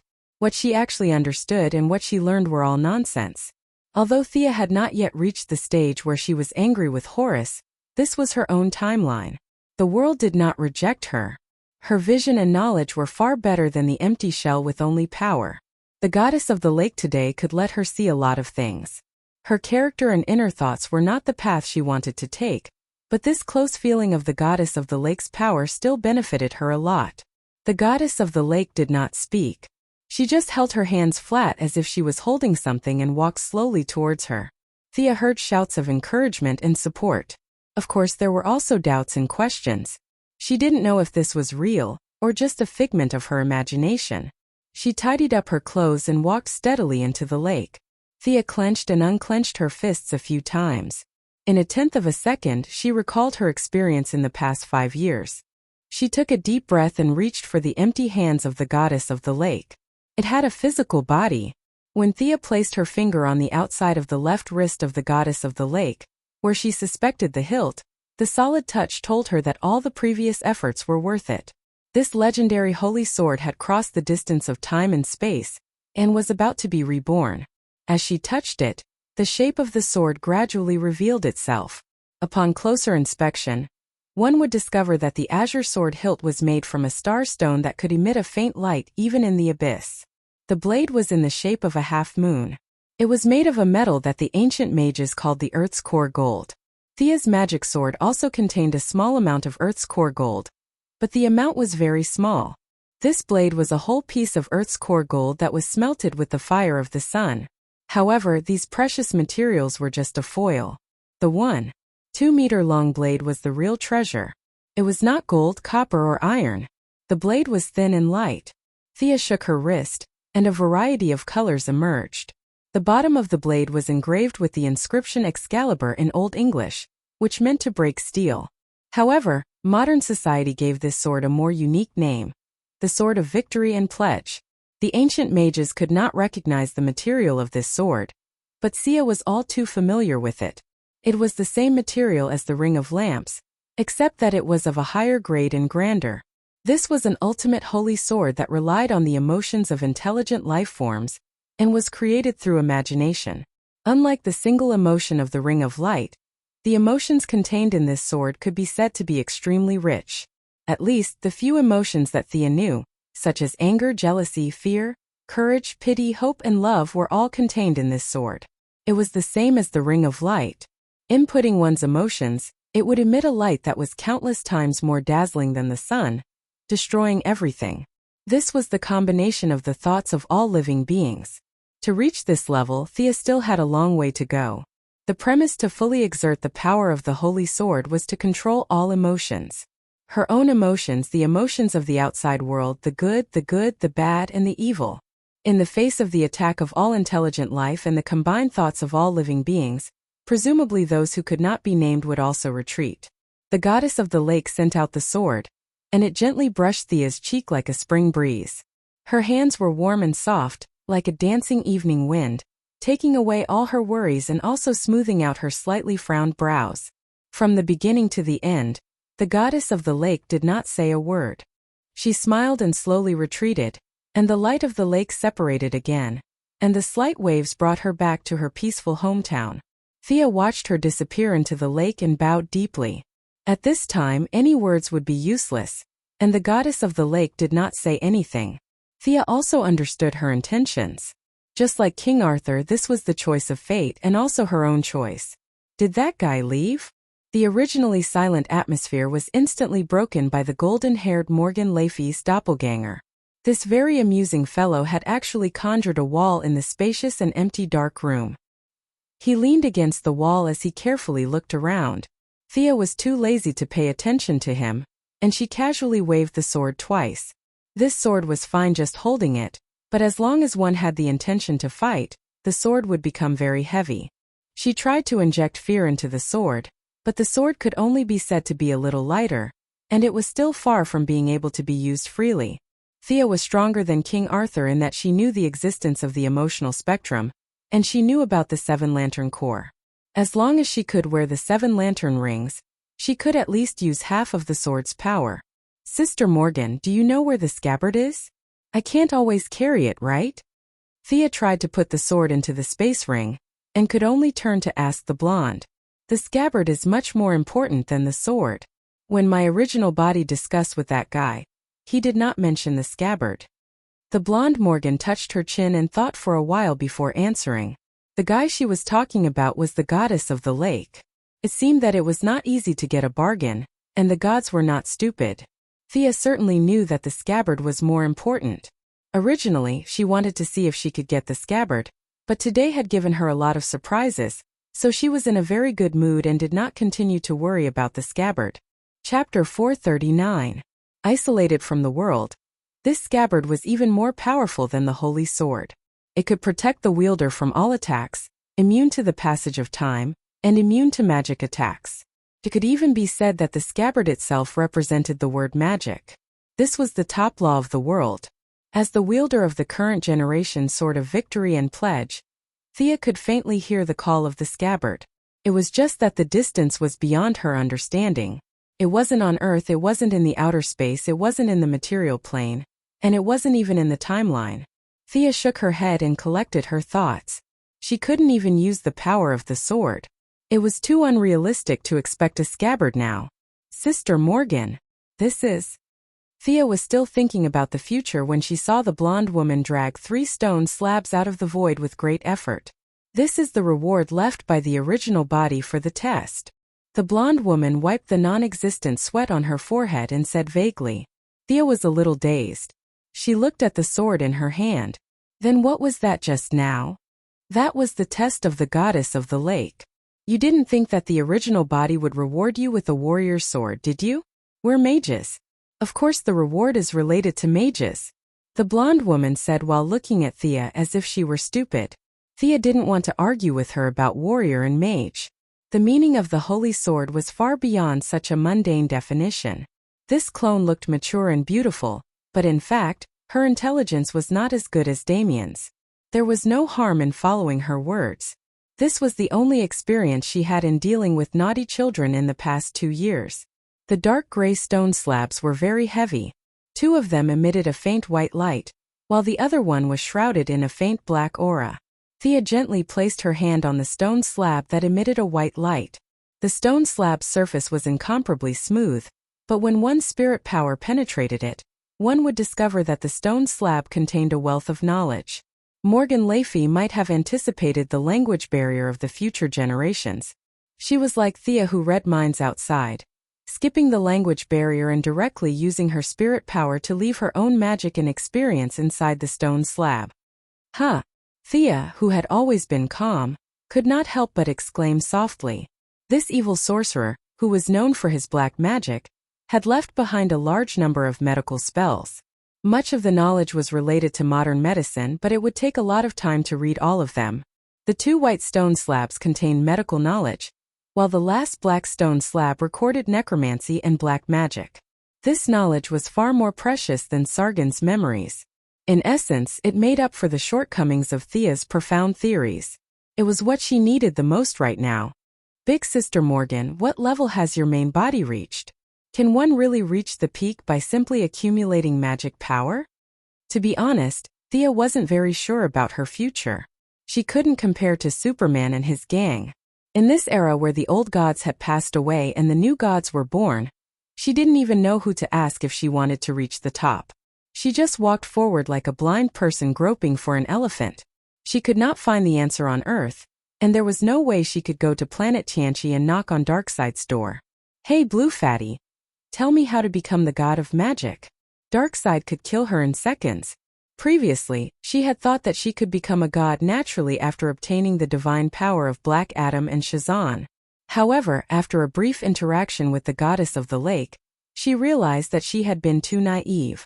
She might need power, but so did her level. She always felt that she was lacking something compared to these gods. This was the real reason why she had asked Morgan's clone. It was rare for the blonde Morgan to be so serious. He sized up Sia from head to toe with a probing gaze. Your main body must have left this world. As for you, you haven't grasped your true power. The blonde Morgan stroked her chin and pointed at the unicorn tattoo on Thea's shoulder. This thing not only gives you power, but it also limits your future achievements. You can only reach the top if you become one with it again. Become one with the tattoo again? I don't quite understand what you mean. Thea didn't expect to get such an answer. You call this a tattoo? Alright, it's up to you. Your tattoo is actually a reflection of your inner self. Light and darkness, hero and criminal. These are the choices that fate has given you. But you went against the arrangement of fate. You walked on a completely new path. Your several possible futures were condensed into this tattoo. It represents what you could become. You must completely embrace everything about you, such as justice, evil, rationality, passion, and all these other things. Morgan's clone was a little stumbling as she explained. It was obvious that she was very enthusiastic about helping Thea. But there were many words that she did not know how to express. However, Thea roughly understood. Wasn't she talking about her original fate? It was just that she had already jumped out of her original framework. Thea didn't expect that. She thought that she had said goodbye to her past, but the power of her bloodline had pulled some remnants back. Did she need to completely merge with the light and darkness in the unicorn tattoo? Merging was easy, but her personality would change drastically. Would she still be herself? Is there a way for me to maintain the fusion of my current personality? This question really stumped Morgan's clone. She furrowed her beautiful eyebrows and thought carefully. Perhaps you can try to remove some of the negative effects by increasing your mental strength to an extremely high level. Mental strength? Thea was no stranger to this attribute. When she first practiced martial arts, it was her perception. Now it was her mental strength. Due to the fusion of transmigrators, she had always been strong in this aspect. However, it was very difficult to improve it through daily training. She had to cultivate it in a special environment and place. Alright, I've told you everything I know. I'm going to sleep. Come and play with me when you're free. Sister Morgan hurriedly waved her hand. Thea only saw a blur in front of her eyes before she appeared outside the temple. The moon was bright outside, and the soft moonlight sprinkled on the road. She roughly estimated the time. She arrived at the temple in the evening. After that, she didn't spend too much time investigating and searching. Most of her time was spent on answering Morgan's 99 questions. The moment she left the temple and entered the outside world, the connection between her and the Sword of Victory and Pledge became closer. Unlike Merlin's sword, which was connected by blood, the meaning of the sacred sword's transmission was a kind of responsibility and heavy burden. The relationship between her and the sword was a bit like that of a revolutionary comrade. The sacred sword made a soft buzzing sound. Thea understood its meaning. She softly chanted the inscriptions on the sword. The sacred sword turned into a ball of illusory energy and entered her arm. She took out her communication device to check the time. She had been in the temple for 3 days. Thea didn't leave immediately. She found a big tree and lay on it. She looked at the moonlight and began to think about her future path. Chapter 440. The unicorn was still very young. It had just entered adulthood and couldn't express itself clearly. Thea summoned her doppelganger and wanted to ask her opinion. We are you. As long as you make up your mind, you don't have to worry about our opinions. We are a whole. This is your future and the choice you can make. When our existence hinders your path, you should make your real choice. The doppelganger said calmly before vanishing like a puff of smoke. Become a Chinibu like the unicorn? Or become a gloomy doppelganger? Thea muttered to herself in the empty night sky. She quickly shook her head. This was not what she needed. Light was not justice and the shadow was not evil. It had nothing to do with right and wrong. It was just that she didn't like it and didn't want it. The fusion was not urgent. She needed to make more plans and preparations. As for Morgan Le Fay's so-called spiritual power, it was something that could be done at the moment. Although her body's magical power was profound and her knowledge was extensive, she might not know the real secrets of this world. Among these secrets, Thea could think of a sacred place to cultivate spiritual power. Nanderbat. Of course, it was not the place called the base camp of the ninja master, which was actually a cellar. It was in the crevice between the mountains and valleys, material and illusory. There was a paradise that was rich in high-level energy. When the ninja master chose this place, Thea felt that it was most likely the three-palace demon behind him who spied on it across many planes. He saw that this place was different. Unfortunately, the distance was too far. Even with the strength of the great demon king, he could not find the real secret place.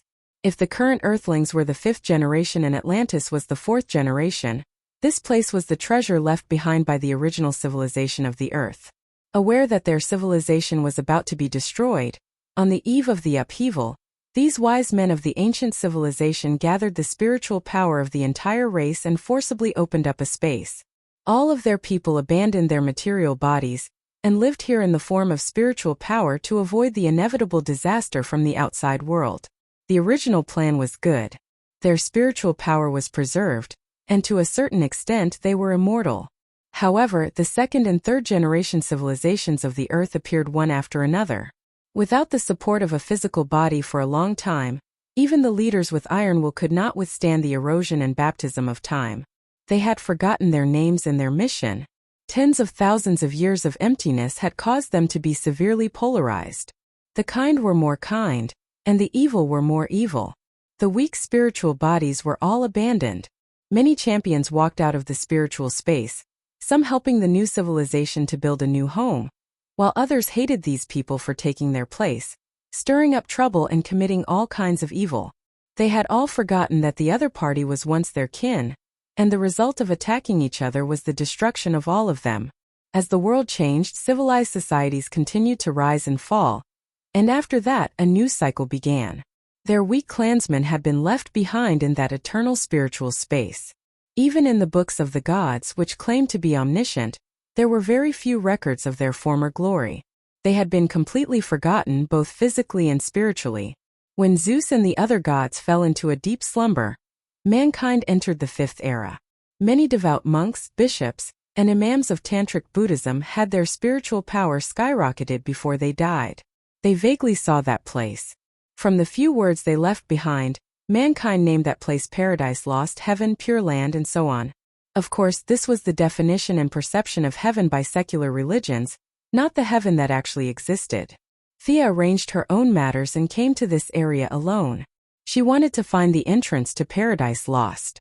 After the great event of eternity of evil, the evil of the world would converge with the spiritual bodies here to form a new evil god, which would then be purified by Boston Brand.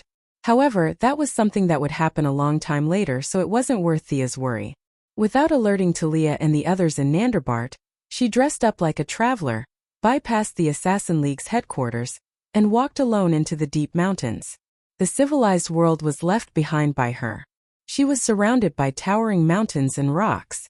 Not to mention humans, even animals couldn't be seen here. The young mistress' body was now astonishing.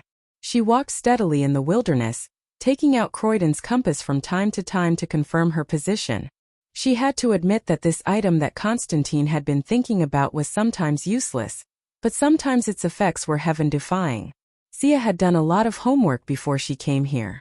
She had borrowed all the records that mentioned this area, including the notes of several religious leaders before their deaths, under various pretenses. However, the records were all illusory, and she was confused when she read them. After that, she also used the blood connection to find Old Ma, who was now very beautiful, and asked the Lady of Xanadu to do a divination. The divination result was disappointing. 5 cards jumped out at once and the area covered the 5 continents. The Lady of Xanadu was stunned. Thea realized that she could only rely on herself. She began to use all kinds of satellite positioning, carbon detection, supercomputer simulation, spiritual power scanning, and magic power sensing. However, all of these things added together were not as effective as the Croydon's compass. This compass completely taught her what it meant to specialize in a field. A magic item that could catch the eye of Constantine, the son of the DC world, was not just for show. The compass followed her instructions to find the place with the richest spiritual power. At first, there were some disturbances and then it would deviate from the direction from time to time, but generally speaking it was gradually getting closer. The young mistress did not fly. She was afraid of missing some key points, and this matter could not be left to others. She could only follow the compass's guidance and walk in this primitive forest step by step. On the 3rd day, she had walked through most of the mountain range but found nothing. On the 15th day, she went back to take care of some business. After several confirmations, she realized that she had walked past the target entrance. She could only continue to search in the opposite direction. On the 19th day, Diana also accompanied her to search. Wonder Woman was also very helpless. Her lasso of truth could not trap the mountain and ask. She did not even know who to ask. The two found an open space and had a friendly discussion. The young mistress sent off Diana in high spirits. On the 25th day, she finally found a clue. The place she was now in was ordinary. There was no light, no purple gas, and nothing on the ground except 2 big stones. However, this was the strange part. Thea had an excellent memory. She had walked through this coordinate 3 times in just over 20 days.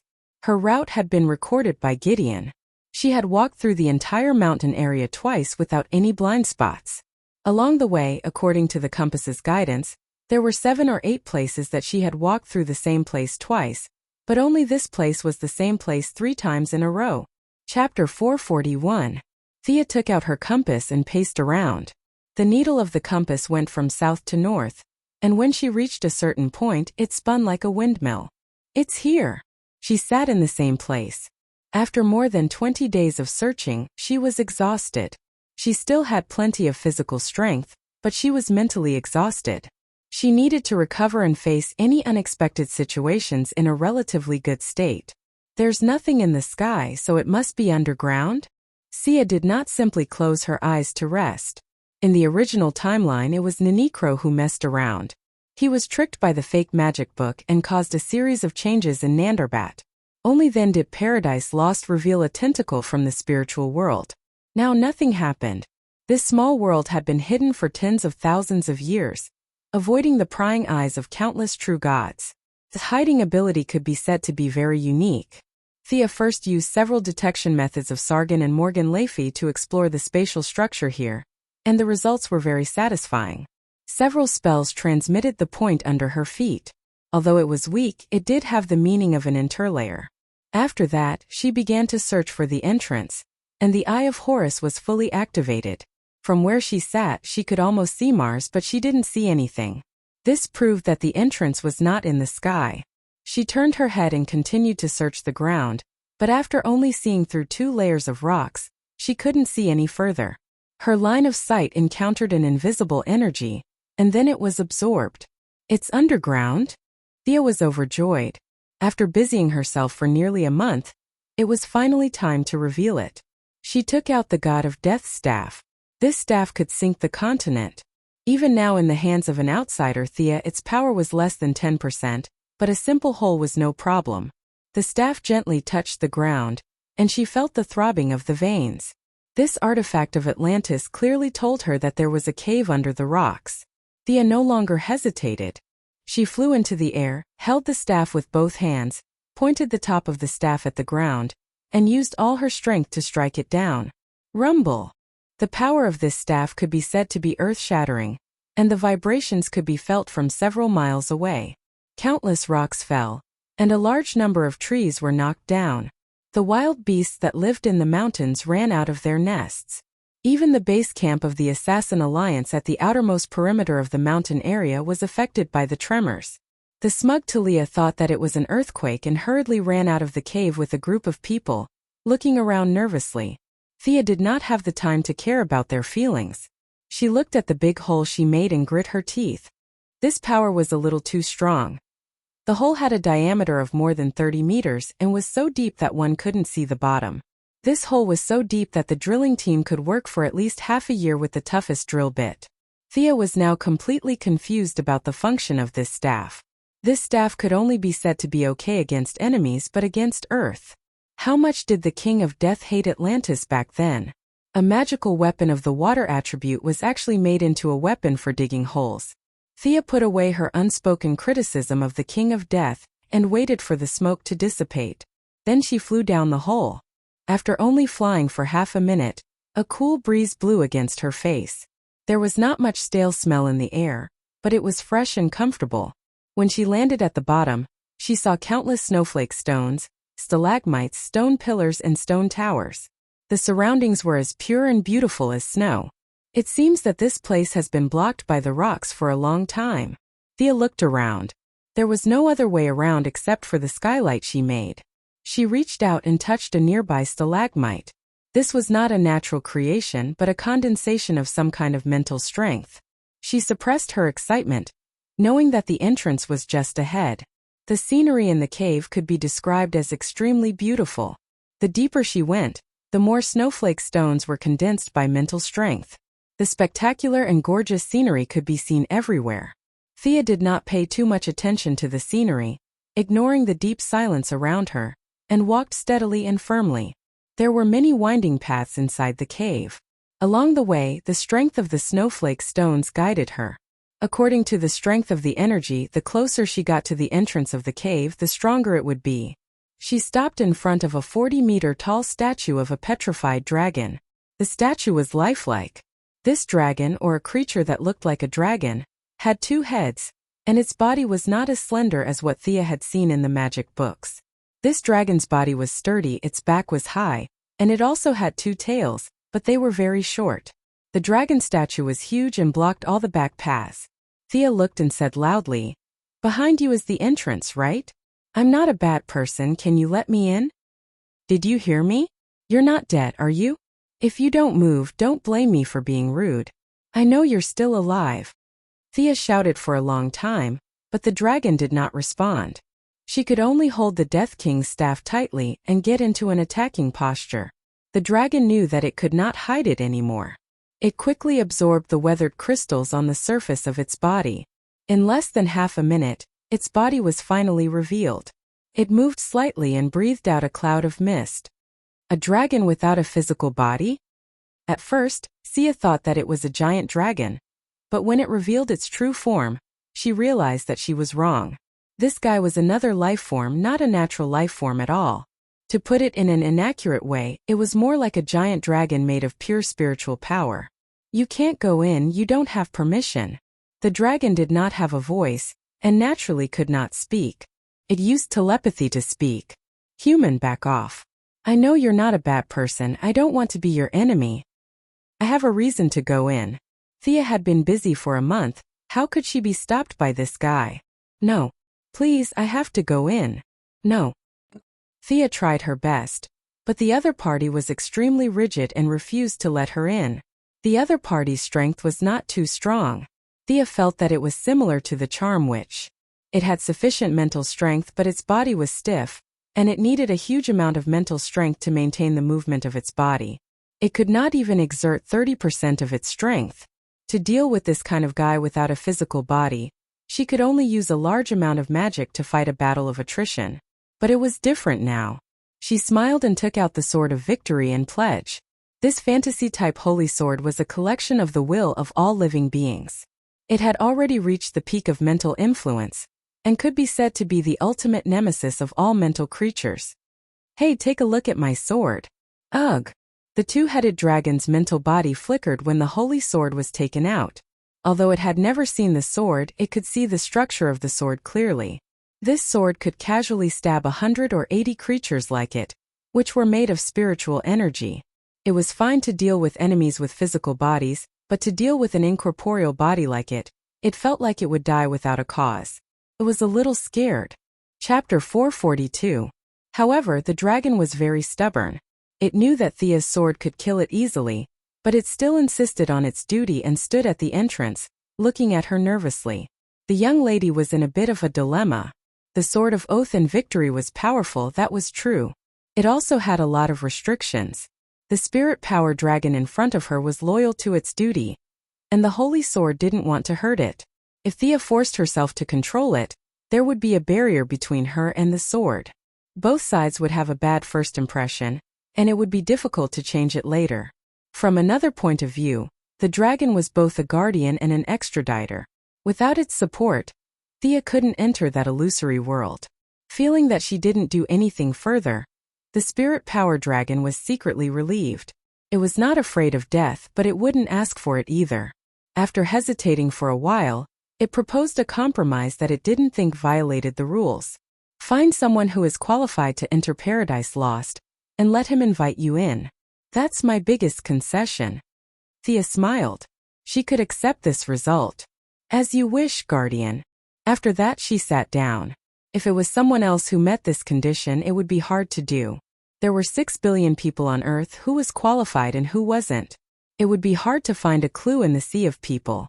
But she knew this plot. Thea came here because of this plot. She knew who was qualified to enter this place. Many years ago, there was a little boy who entered the paradise of negligence in his dream. The reason was unknown, and the purpose was unknown. He thought that everything was just a happy dream. In fact, there was a real world inside, a world that was completely made up of spiritual power. This boy was none other than the dead man, Boston Brand. He had little contact with Thea, but he saw her as a god in his mind. The spirit power dragon was a bit surprised that Thea was sitting still. Logically speaking, shouldn't she be looking for someone who was qualified to enter Paradise Lost? Was she going to sit still and protest? But it was very patient. It was not in a hurry to turn back into a stone statue, so it also lay on the ground. Patience? It had lived alone for hundreds of millions of years, and the thing it didn't lack the most was patience. However, in less than 10 minutes it was dumbfounded. A dead man in a red tights floated in. As a guardian, it could tell that this unknown life form was qualified to enter Paradise Lost. Excluding the 1 in a billion chance that it happened to pass by, it was not hard to guess that it was summoned here. Now, the conflict between Hal Jordan and Sinisto was becoming more and more intense.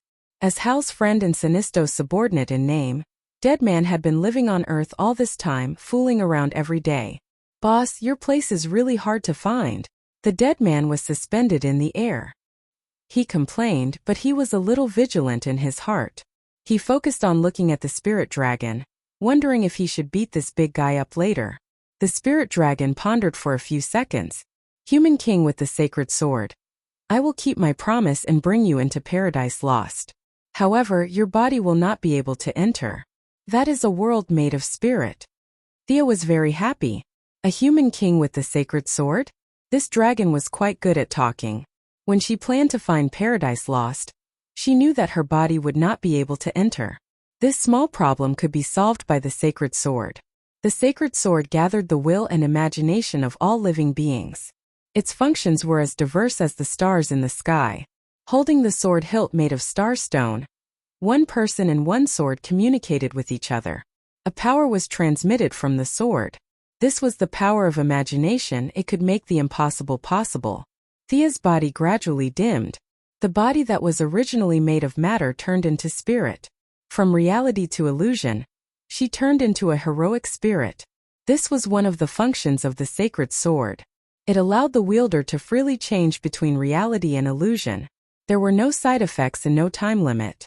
Thea, who was already strong in spirit, now received the feedback from her body. Her spirit body was more than 3 meters tall, and it took her a long time to return to her normal size. The sacred sword in her hand also shone brightly. The two of them complemented each other. The sacred sword gave the heroic spirit power, and the heroic spirit gave the sacred sword new emotions. In the eyes of the dead person and the spirit dragon, Thea was now as bright as a moving sun. Only she knew that her spirit power was affected by the unicorn clone. It was far from reaching the upper limit of her energy level. The purity, firmness, and spirit now were all given by the sacred sword. Only by increasing the total amount of her spirit power and abandoning their characteristics and absorbing 2 clones of the same origin, could she finally complete the concept of self. Looking at Thea's heroic spirit, the spirit dragon did not make any excuses. Turned around helplessly. "Get on my back, I will bring you in. Where are we going?" "I have a date tonight." The dead person flew onto the dragon's back and turned to ask Thea. The young lady could only explain her purpose. "Wait, do you mean that I have been here before?" The dead person pointed at the rapidly spinning passage around them. Although he was already incorporeal, he still hugged the dragon's neck tightly. He looked around and asked Thea with uncertainty. "Yes, Boston Brand. You were one of the visitors here in a time that you have forgotten." The dragon was very friendly to him. "This is the gap between the universe, time, and space. No matter how long you stay here, it will only be a night in the outside world. With my guidance, you will be safe." Thea sat on the dragon's back silently. The passage around her was emitting a psychedelic red light. With just a casual glance, she saw countless people and countless affairs, wars, plagues, celebrations, and harvests.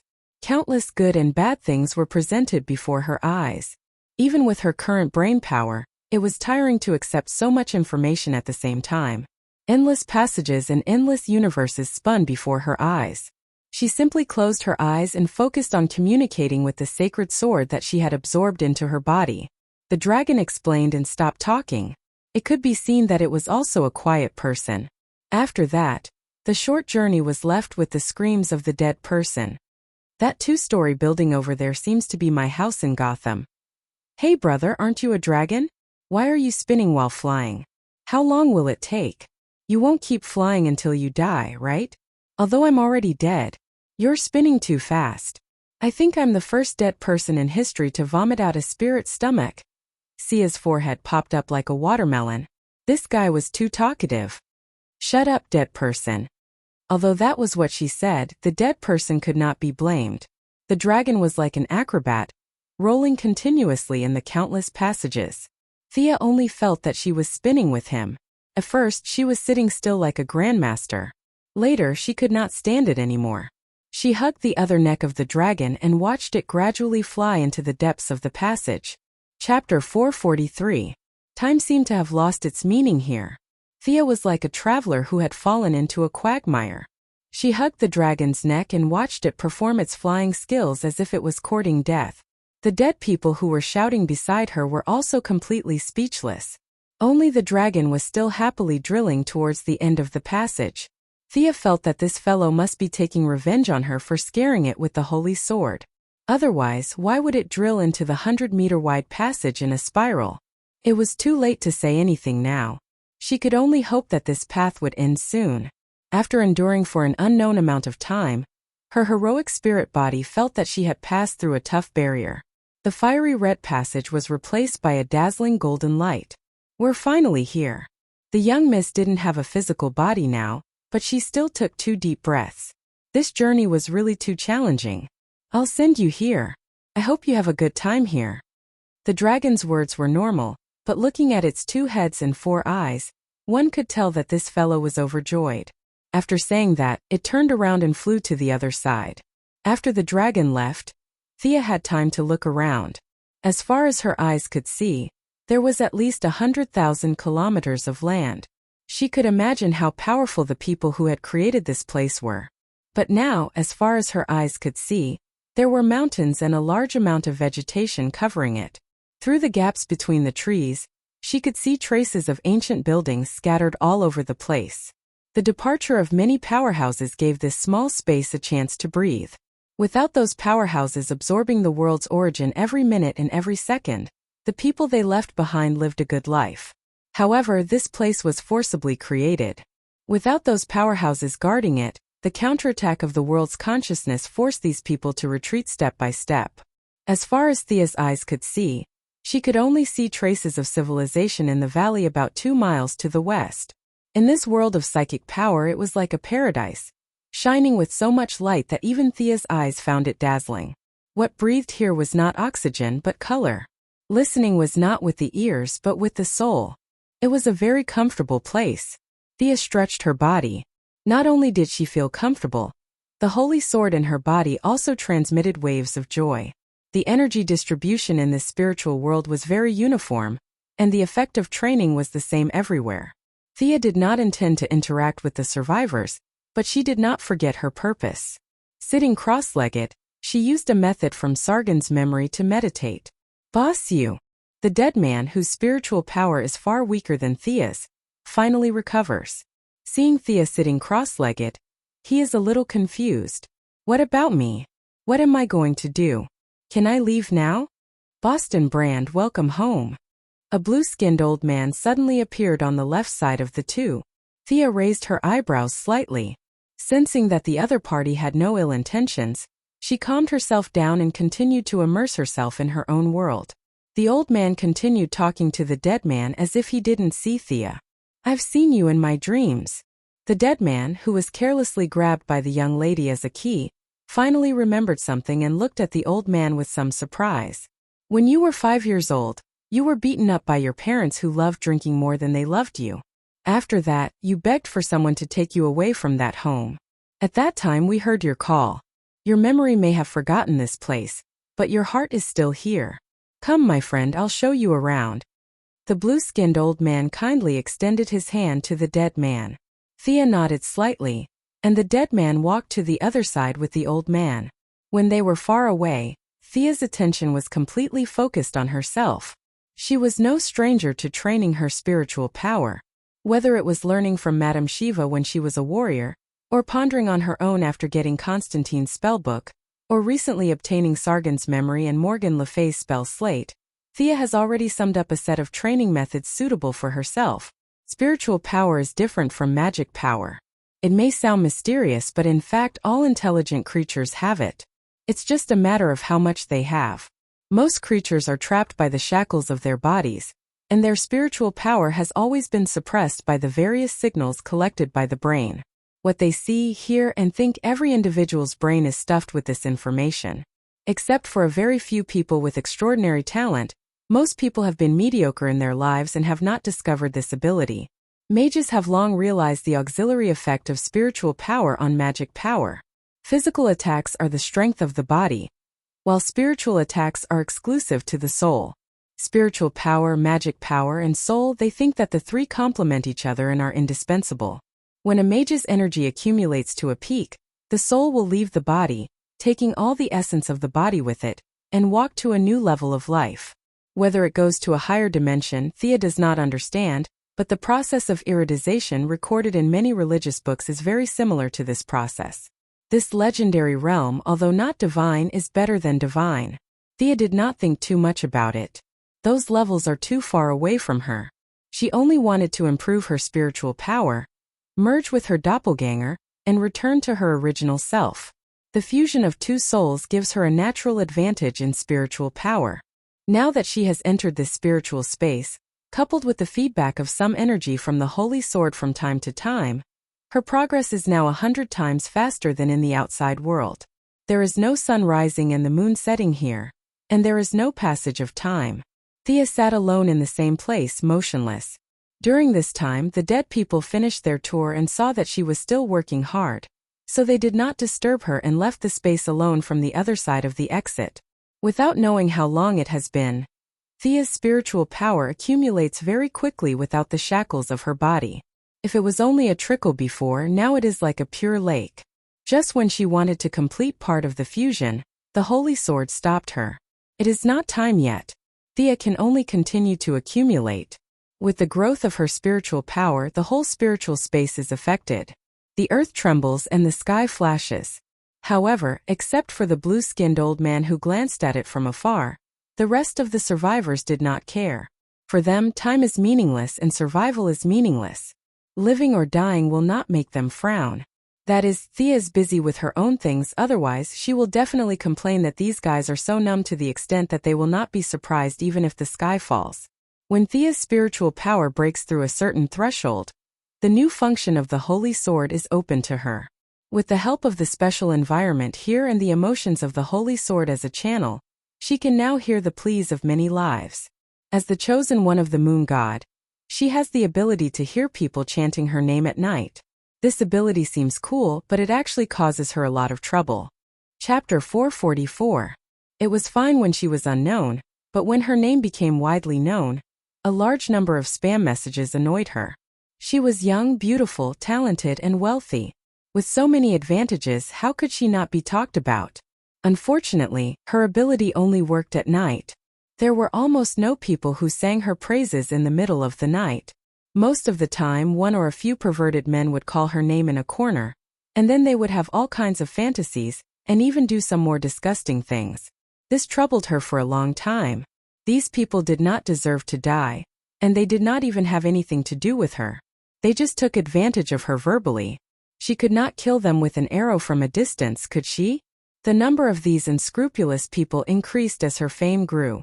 She could not go crazy and kill them all. She had no choice but to divert a part of her mental power to block the reception function of her ears. The super hearing of the Kryptonians was also blocked because there was too much information. The starting point was different, but the purpose was the same. The young lady could only choose to block it. Now, with the help of the Holy Sword, she could almost hear the calls and prayers of all living beings. When she wanted to unilaterally close the information channel, the Holy Sword stopped her, as if it wanted her to listen to what those people were saying. Are you sure? Thea had to withdraw from the deep meditation. Meditating in the midst of hundreds of millions of voices? She did not have the willpower to do so, and she believed that not many people could do so. The Holy Sword's message was very warm, like an elder's relative. It was not forcing her but encouraging her to try. Let's try. The skyrocketing mental power made her in a surprisingly good state. She could generate tens of thousands of thoughts in an instant. These were not messy thoughts but orderly thoughts. She was like a supercomputer doing countless calculations in a second. She was confident that she could take on some difficult challenges. As a humanoid terminal, she began to receive information from all living beings. At first, the Holy Sword only opened a small part of the channel. Seeing that she could handle it well, it slowly increased the speed of information infusion. Alice, I don't know if you can agree to my date. Will Father come to watch my baseball game? God bless me to return with a full harvest. Countless requests poured into Thea's heart. Legend had it that the gods could respond to the calls of their believers and send down their power or avatars. At that time she didn't think much of it, but now Thea only lasted for half a minute before she wanted to curse. This was too tiring. She didn't need to do any further processing, nor did she need to make any response. Just the simple act of receiving the information caused her spiritual body to fall into a trance. Seeing that the Holy Sword had no intention of stopping, Thea could only continue to persist. Her clever mind quickly came up with a set of methods that were not really methods. Many people did not have strong intentions and were considered dispensable. She put all of these aside and prioritized those who had strong intentions. Anyway, she did not need to deal with them. She listened to them as quickly as possible and moved on to the next one. Thea's spiritual power was rapidly depleting. At the same time, those who had strong desires seemed to feel that their prayers were being listened to. They were in a good mood and unknowingly returned a portion of their spiritual power. With this replenishment, Thea's total spiritual power was decreasing, but she could still hold on for a while. During this process, she also heard many familiar calls. For example, Shadow was begging them to hold on to the brick wall. Laurel wanted to see her sister, Luther's secretary. She hoped that Luther would spare some time to see her. Most of the people's wishes were good. Of course, there were also many evil wishes. Thea directly gave up on them. Just as she was sifting through the messages, a golden light entered her spiritual world. This was an unparalleled call. The intensity of the will and the sincerity of the wish surpassed the sum of all the wishes she had dealt with before. My brother and I are trapped in the basement by bad guys. The bad guys are on their way to kill my father. I pray that God will give me the power to save our father. The image of a young boy appeared in Thea's mind. The person's voice was not loud, but his attitude, will, and determination exceeded the traditional definition of power. This was the only voice left in the spiritual power channel. The combination of the war eagle and the white dove, Donald Hall? Then the one next to him is his brother, Henry Hall? Through the construction of the medical cabin, Thea collected information on many people. She knew the brothers. They were not big shots in the world. The older brother was good at solving problems with violence. In Thea's eyes, he was just an ordinary person. However, the younger brother, Donald Hall, was an amazing person. His combat strength was negligible, but his holiness was unparalleled. Even the black lamp that swept across the universe could not shake him. Thea shook her head and chuckled. It seems that the war eagle and the white dove in the future were also made by me. Interesting. Combining the causes and effects, Thea knew what she had to do. She summoned the unicorn, the symbol of her light and holiness. The unicorn's spiritual body did not take human form. They were telepathic and understood each other's situation. Come on, Arthas. Merge with me completely. From today onwards, we are no longer separate. The unicorn licked the corner of her eyes with its large tongue. Thea tugged at her ear. She did not feel good about not being able to see this cute pet again in the future. However, thinking that this was a fusion and not a parting of life and death, she steeled her resolve. Wiping the wet corner of her eyes, the unicorn also sensed her thoughts. The human and beast had already merged before, so they only needed to adjust the resonance amplitude. Come on. Thea completely opened her mind and welcomed the symbol of the future that fate had arranged for her. The fusion of the two spiritual bodies caused the space to tremble violently. The mountains, lakes, and forests formed by spiritual power were attracted by her and turned into pure origin power, providing power for the fusion of the two. Thea's consciousness was operating at high speed, leaving behind her power and origin power. As for the qualities and holy characteristics, they were wrapped up by her layer by layer, turning into a dazzling golden ball. This was the purest part of her. Thea believed that as long as she absorbed this golden ball, her moral character would undergo an earth-shattering change. Justice was good and people yearned for it. She could carry the whole world on her back and move forward. She had the courage, but Thea did not like that image. She did not like to be a pure and kind person. That was not her character. The brothers, especially Donald, are rare saints in the world. They should meet your standards.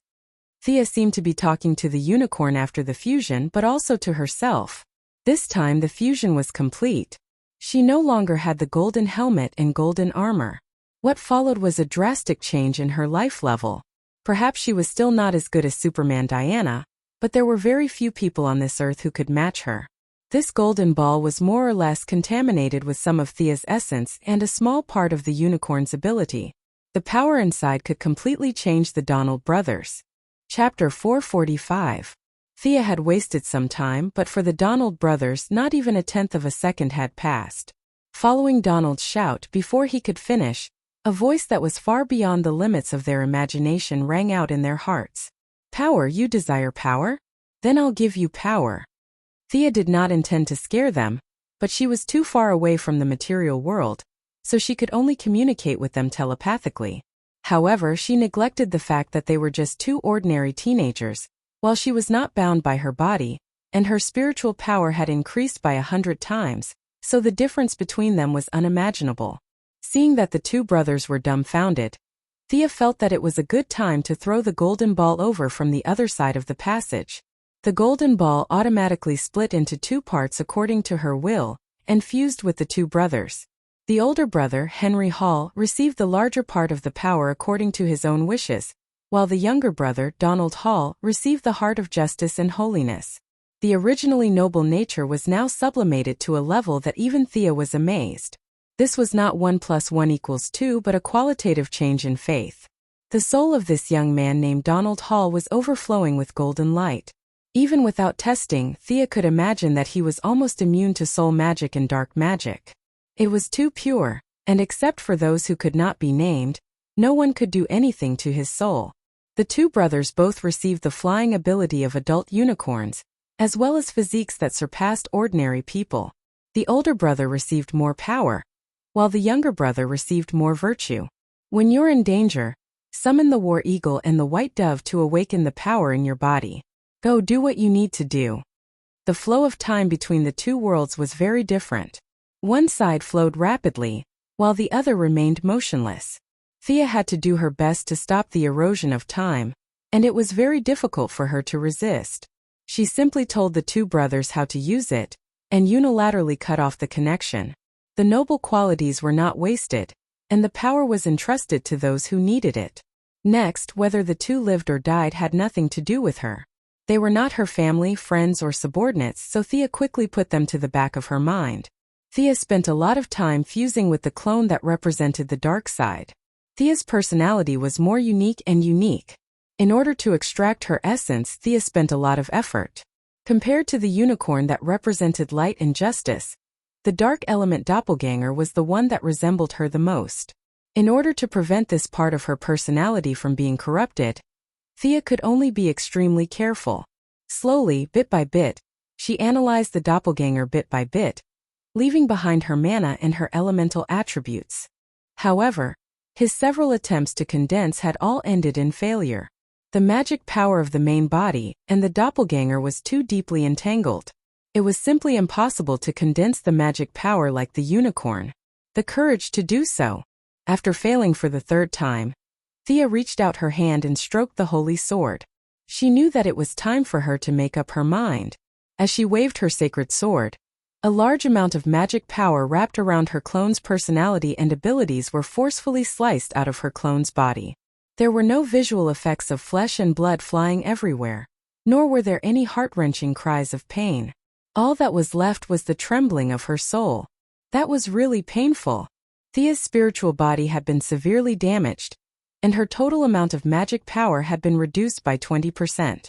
However, looking at the black mist-like object that was still baring its fangs and brandishing its claws in the spiritual world before her, she knew that her work wasn't done yet. If she left it alone, this mist-like object would gradually grow stronger until it devoured this space. Then, if nothing unexpected happened, it would transform into a human form and return to the material world to madly seek revenge. No matter if it was Thea herself or the Holy Sword, she wouldn't allow this to happen. Thea stopped training her spiritual power and focused on dealing with the mist-like object before her. She couldn't give it to humans like she did with the unicorn. Contained a lot of negative emotions. Thea's idea was to create a dark element magic staff. However, she also gave it the meaning of healing. Logically speaking, such a contradictory concept shouldn't exist, but Morgan Le Fay's many spells had given her some guidance. This black magician who was proficient in healing took a different approach, combining the two extremes of magic with each other on the surface and the inside. This would be a magic staff of salvation. It would save others and also save oneself. Every time the user waved the magic staff to heal others, both the user and the magic staff would have a new experience. Thea extracted a portion of pure spiritual power from the space around her, and used the Holy Sword's ability to turn illusions into reality to create the magic staff without any rest. The entire staff was dark gold in color. At the top of the staff there was a golden snake curled up. Although it wasn't as good as Diana's forging ability, it wasn't difficult for her to make a magic staff. After an unknown amount of time, Thea sat down on the ground exhausted. The magic staff was finished, but then came the problem. This was a part of her body. If she used it herself, it would return to her body in 2 days. All her previous suffering would be in vain. Then who should she give it to? First of all, the user had to be of the dark attribute. Secondly, it couldn't be someone with ulcers on the head and pus on the soles of their feet. Lastly, it would be even better if the user was a woman. Through the Holy Sword, Thea opened up a spiritual power channel and listened to the wishes of all living beings. She began to search for the lucky person like an old grandpa. Facts told her that it was really not easy to be a qualified old grandpa. Some people had potential but no talent, and some people had talent but no potential. Without intelligent screening, without a search engine, she could only look around and try her luck. People who thirsted for power were everywhere. However, less than 1 in a million people had talent for magic. Thea didn't have the time to open the bloodline of those few people. She couldn't find anything after searching everywhere. She could only set her sights on the creatures of the small planes. She didn't dare to go to heaven or hell. People didn't want her magic staff that used the dark attribute to cast healing spells. Many intelligent beings in the interlayer spaces were her only choice. When her gaze swept across a small plane that was lower than the material world and higher than hell, a three-headed, six-legged monster with snake hair and 6 scarlet eyes attracted her attention. All kinds of negative emotions from hell filled this small plane. This place was filled with monsters formed by malice. Compared to these monsters, the one Thea saw was short and thin. Although its body was also formed by malice, Thea's spiritual power had increased by 100 times. She could still see a trace of light in it. This was probably the reason why the monster was so thin. Are you willing to help others? Are you willing to heal this world? Thea's question rang in the monster's heart. The monster was really shocked. It kept roaring, trying to scare away this invisible enemy. Can't you use telepathy? Thea was also helpless. She couldn't pretend to be an old grandpa anymore.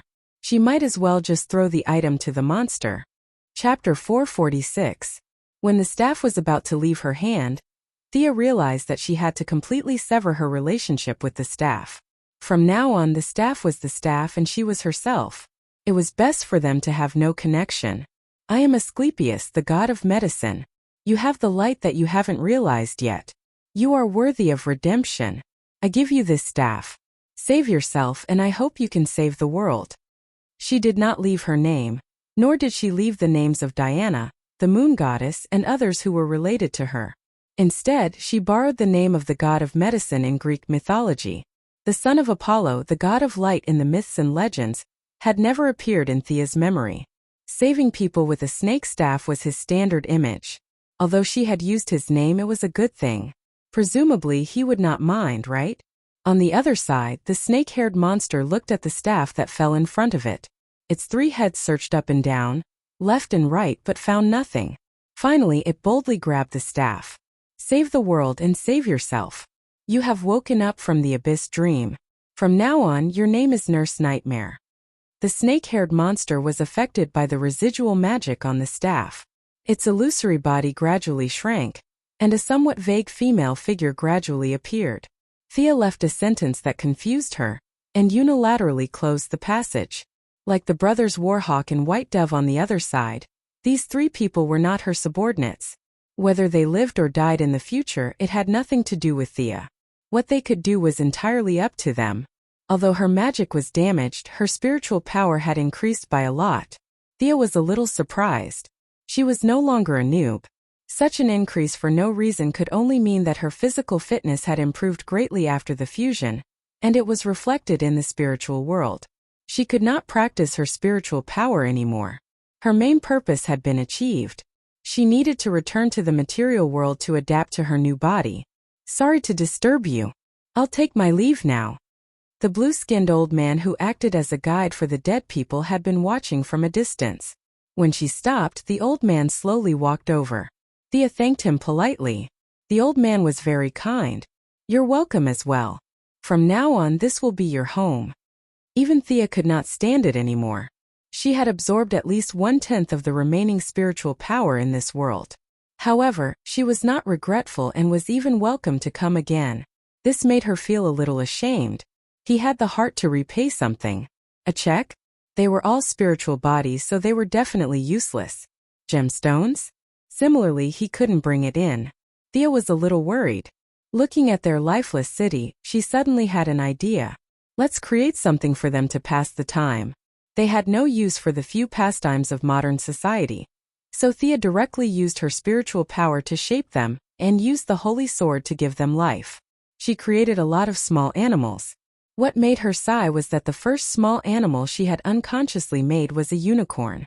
She felt a little sad, so she hurriedly composed herself and made a lot of pandas, raccoons, huskies, and other small animals that looked very silly and cute. I hope these animals can bring you laughter. Before Thea left, she had already seen a few residents of the city looking at the small animals in fear. Then there was a burst of exclamations. She did not stay for long. Following the old man's instructions, she left this world from one side. This time there was no 2-headed dragon to perform acrobatic flying. Almost as soon as she took her first step, her body was already outside. It seems to be north of Nanderbart Mountain. Thea was familiar with the mountain elder. She looked at the surroundings and determined her location. Now that she had removed her spirit form and returned to her physical body, It would definitely cause some strange phenomena. Thea quickly left the scene and stood in a nearby cave. Come. She held the holy sword in her hand and turned her wrist. The colorful brilliance of the sword instantly filled the cave. The body made purely of spiritual power quickly disintegrated. More than half of the spiritual power was rapidly changing its form. Ugh! The transformation was only halfway done, and Thea felt that the surge of power had exceeded her previous peak. Moreover, as her body gradually solidified, the power was still increasing rapidly. Only a short time had passed in the outside world, but in the halo, Thea felt like a whole day had passed. She stood up, panting, and stretched her body a little. The side effect of the sudden increase in strength was that she could punch a hole in the mountain wall with a casual punch, and a deep pit with a little bit of force in her feet. The benefits of high spiritual power came with it. Her control of her body could be said to be superb. She began to familiarize herself with the most basic punches and kicks. In less than 5 minutes, Thea had familiarized herself with her current body. The loss of magic power was more than she had expected. The sword had at least cut off 30% of the total amount of magic power. In contrast, her physical fitness had increased by 2 times. There was no clear hierarchy in this world, but Thea was familiar with the understanding that she was familiar with. She was barely able to divide it into a few stages. There was a benchmark here, and that was Diana.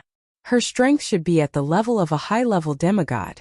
Before Thea merged with her doppelganger, she estimated that she was at the level of a beginner demigod. Now, even without magic power, she could be regarded as a mid-level demigod only in terms of physical strength. If she added all kinds of equipment and magic, the gap between her and Diana would be very small. She had absorbed a part of the divine power of Horus, Isis, Ares, and Artemis, the 4 gods. Logically speaking, she should be very powerful. However, in the actual battle without using magic, she had been suppressed by Diana. She did not show how powerful she was at all. Until today, when she merged with her 2 doppelganger, she suddenly realized that her strength had always been in a state of dispersal. Now she had her true strength, or this was the strength she should have had. When she was a heroic spirit, she could wear the space ring, but she could not take out anything. However, all her clothes had turned into ashes. Now that she had returned to her normal body, she naturally did not have those clothes on her body. Thea looked at the indescribable position below her neck. She could tell that she was 1 centimeter taller. She did not have the effect of cutting her hair and washing her marrow. After all, her level was not low at all. The strength of her body was much stronger than that of the people on Earth. Just when she felt that there was nothing unusual, her eyes focused on her shoulders. Her long brown hair seemed to be shorter, and the color had turned into a dazzling golden yellow. She took out a small mirror and found that her originally light green eyes had turned dark green. She touched the top of her head and secretly rejoiced. Her hair was very soft, and there was no king's glory. She was still herself and had not become a strange girl. Thea's strange thoughts had not dissipated. She was a little surprised by the feedback in her blood. With the disappearance of the unicorn tattoo, her real talent that had been suppressed had awakened. Chapter 447. Brilliant colors appeared in front of her eyes. Even with a casual glance, she could see the traces of countless microorganisms and insects in the cave. With a little effort, she could see their internal structure. Plants grew tenaciously between the cracks of the rocks, and underground water flowed slowly in the mountain wall not far away. Thea blinked her eyes, and her vision returned to normal. With a thought, her wide-range vision was restored. The world in front of her was slightly different from what she had observed with the eye of Horus. Whether it was the color, the details, or the molecular structure of things, as long as she wanted to, she could see it all. The eye of Horus was gone. That was the only thought left in her mind. She was a little surprised, but more than that, she was happy. Her body returned to its original state after the heroic spirit transformation. In addition, she had merged with 2 doppelgangers in the process. The eye of Horus was completely absorbed and assimilated by her body during this process. From now on, there was no eye of Horus, only Thea's own eyes were left. Without the barrier between her body and her eyes, her spiritual power skyrocketed. Now what appeared in front of her eyes was the real world observed by the divine eye. Without worrying too much about the changes in her eyes, Thea received the message from her bloodline. She understood her true talent. This talent was very complicated. It was not as simple and crude as Damien's and Old Ma's ability to deepen. It was also different from her previous unicorn tattoo. This talent had slightly touched on the level of rules. The balance of order. This was the name of her new talent. According to the bloodline, a golden balance would be erected in her spiritual world. The two sides of the balance represented order and chaos. There were many things that could affect both sides. Thea roughly read it with her spiritual power. There were hundreds of items, some praise and slander, some construction and destruction, some fairness and bias, and even some neatness and chaos. These things could all affect the measurement of the scale. When the order was heavier than the chaos, it would provide her with something called the power of will. The effect of this power of will was so great that there was no limit to it. It could change reality, distort space, turn nothingness into reality, stop time, and various other functions. However, the more heaven-defying the ability was, the more power of will it consumed. Order suppressed chaos, and the power of vow accumulated in the balance.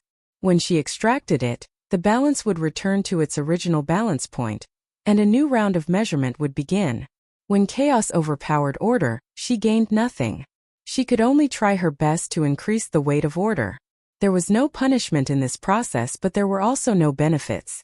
She had to work hard to make order overpower chaos again. How troublesome. The thought that flashed through Missy's mind was, go back and buy the news media, then promote herself 24/7? Could it be that his company had transformed from a traditional construction industry to a high-tech R&D company, and now was going to enter a media company? That was a bit too big of a leap. Thea was a little embarrassed to buy the world's mainstream media. This idea could only be a joke. The country system determined that the media had a lot of freedom. It was not uncommon for them to scold someone even though they were paid a salary. Some people even took pride in scolding their bosses. He couldn't buy that indescribable national media. Even if he did, they wouldn't say anything good about him. It was even more impossible for Al Jazeera to do business with him. This was just a beautiful dream. Thea observed the balance for a while. There were many people who scolded her, but there were also many who praised her. For example, the vast number of poor people who benefited from her medical pod. Quinn Group's medical pods were being spread all over the country. Surgeries that cost tens of thousands of dollars in big hospitals only cost a few thousand here. It was safe and efficient. Within half an hour, basic illnesses could be solved. This talent is really tailor-made for my personality. Thea couldn't help but sigh. She was used to making a fortune in silence. She was asked to do good deeds in public like a superhero. Today, she saved an old lady who ran a red light. Tomorrow, she would help a child find his dog. These were things that she couldn't bring herself to do. She was used to using the existing rules, maintaining the existing rules, and doing things in a planned way. She was not like a firefighter, running around the city and saving whoever she saw. To a certain extent, she and the superheroes had a conflict of ideals. Now that she had obtained this talent that emphasized order and priority, her ideals were further strengthened. She wanted to test the power of will. Unfortunately, both sides of the balance had just begun to move. There was only a little more order than chaos. The little power of will was not even as thick as a strand of hair. After calming down, she couldn't help but think about this strange talent. Although it was incomparably troublesome, its power was definitely extraordinary. She wasn't the son of God.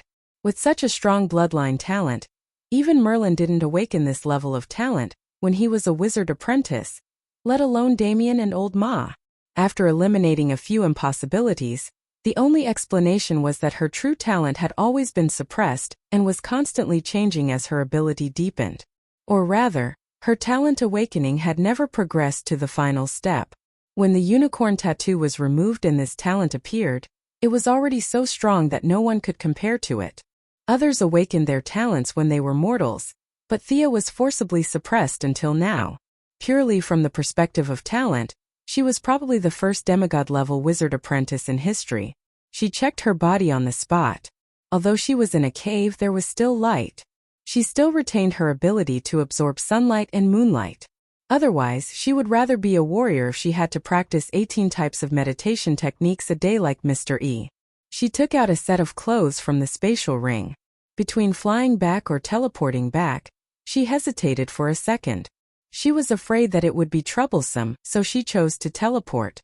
She didn't return to Star City or the metropolis. Instead, she went directly to London. Diana bought an apartment here as her residence. Have you settled your matter? Diana, who was watering the flowers, felt the spatial fluctuation and asked without turning her head. My strength has increased greatly now. Let's compete. It's still daytime. What are you thinking? Let's compete. Change your equipment and we'll find an uninhabited planet. Thea didn't allow any explanation as she pulled Diana and ran to an alien planet. Her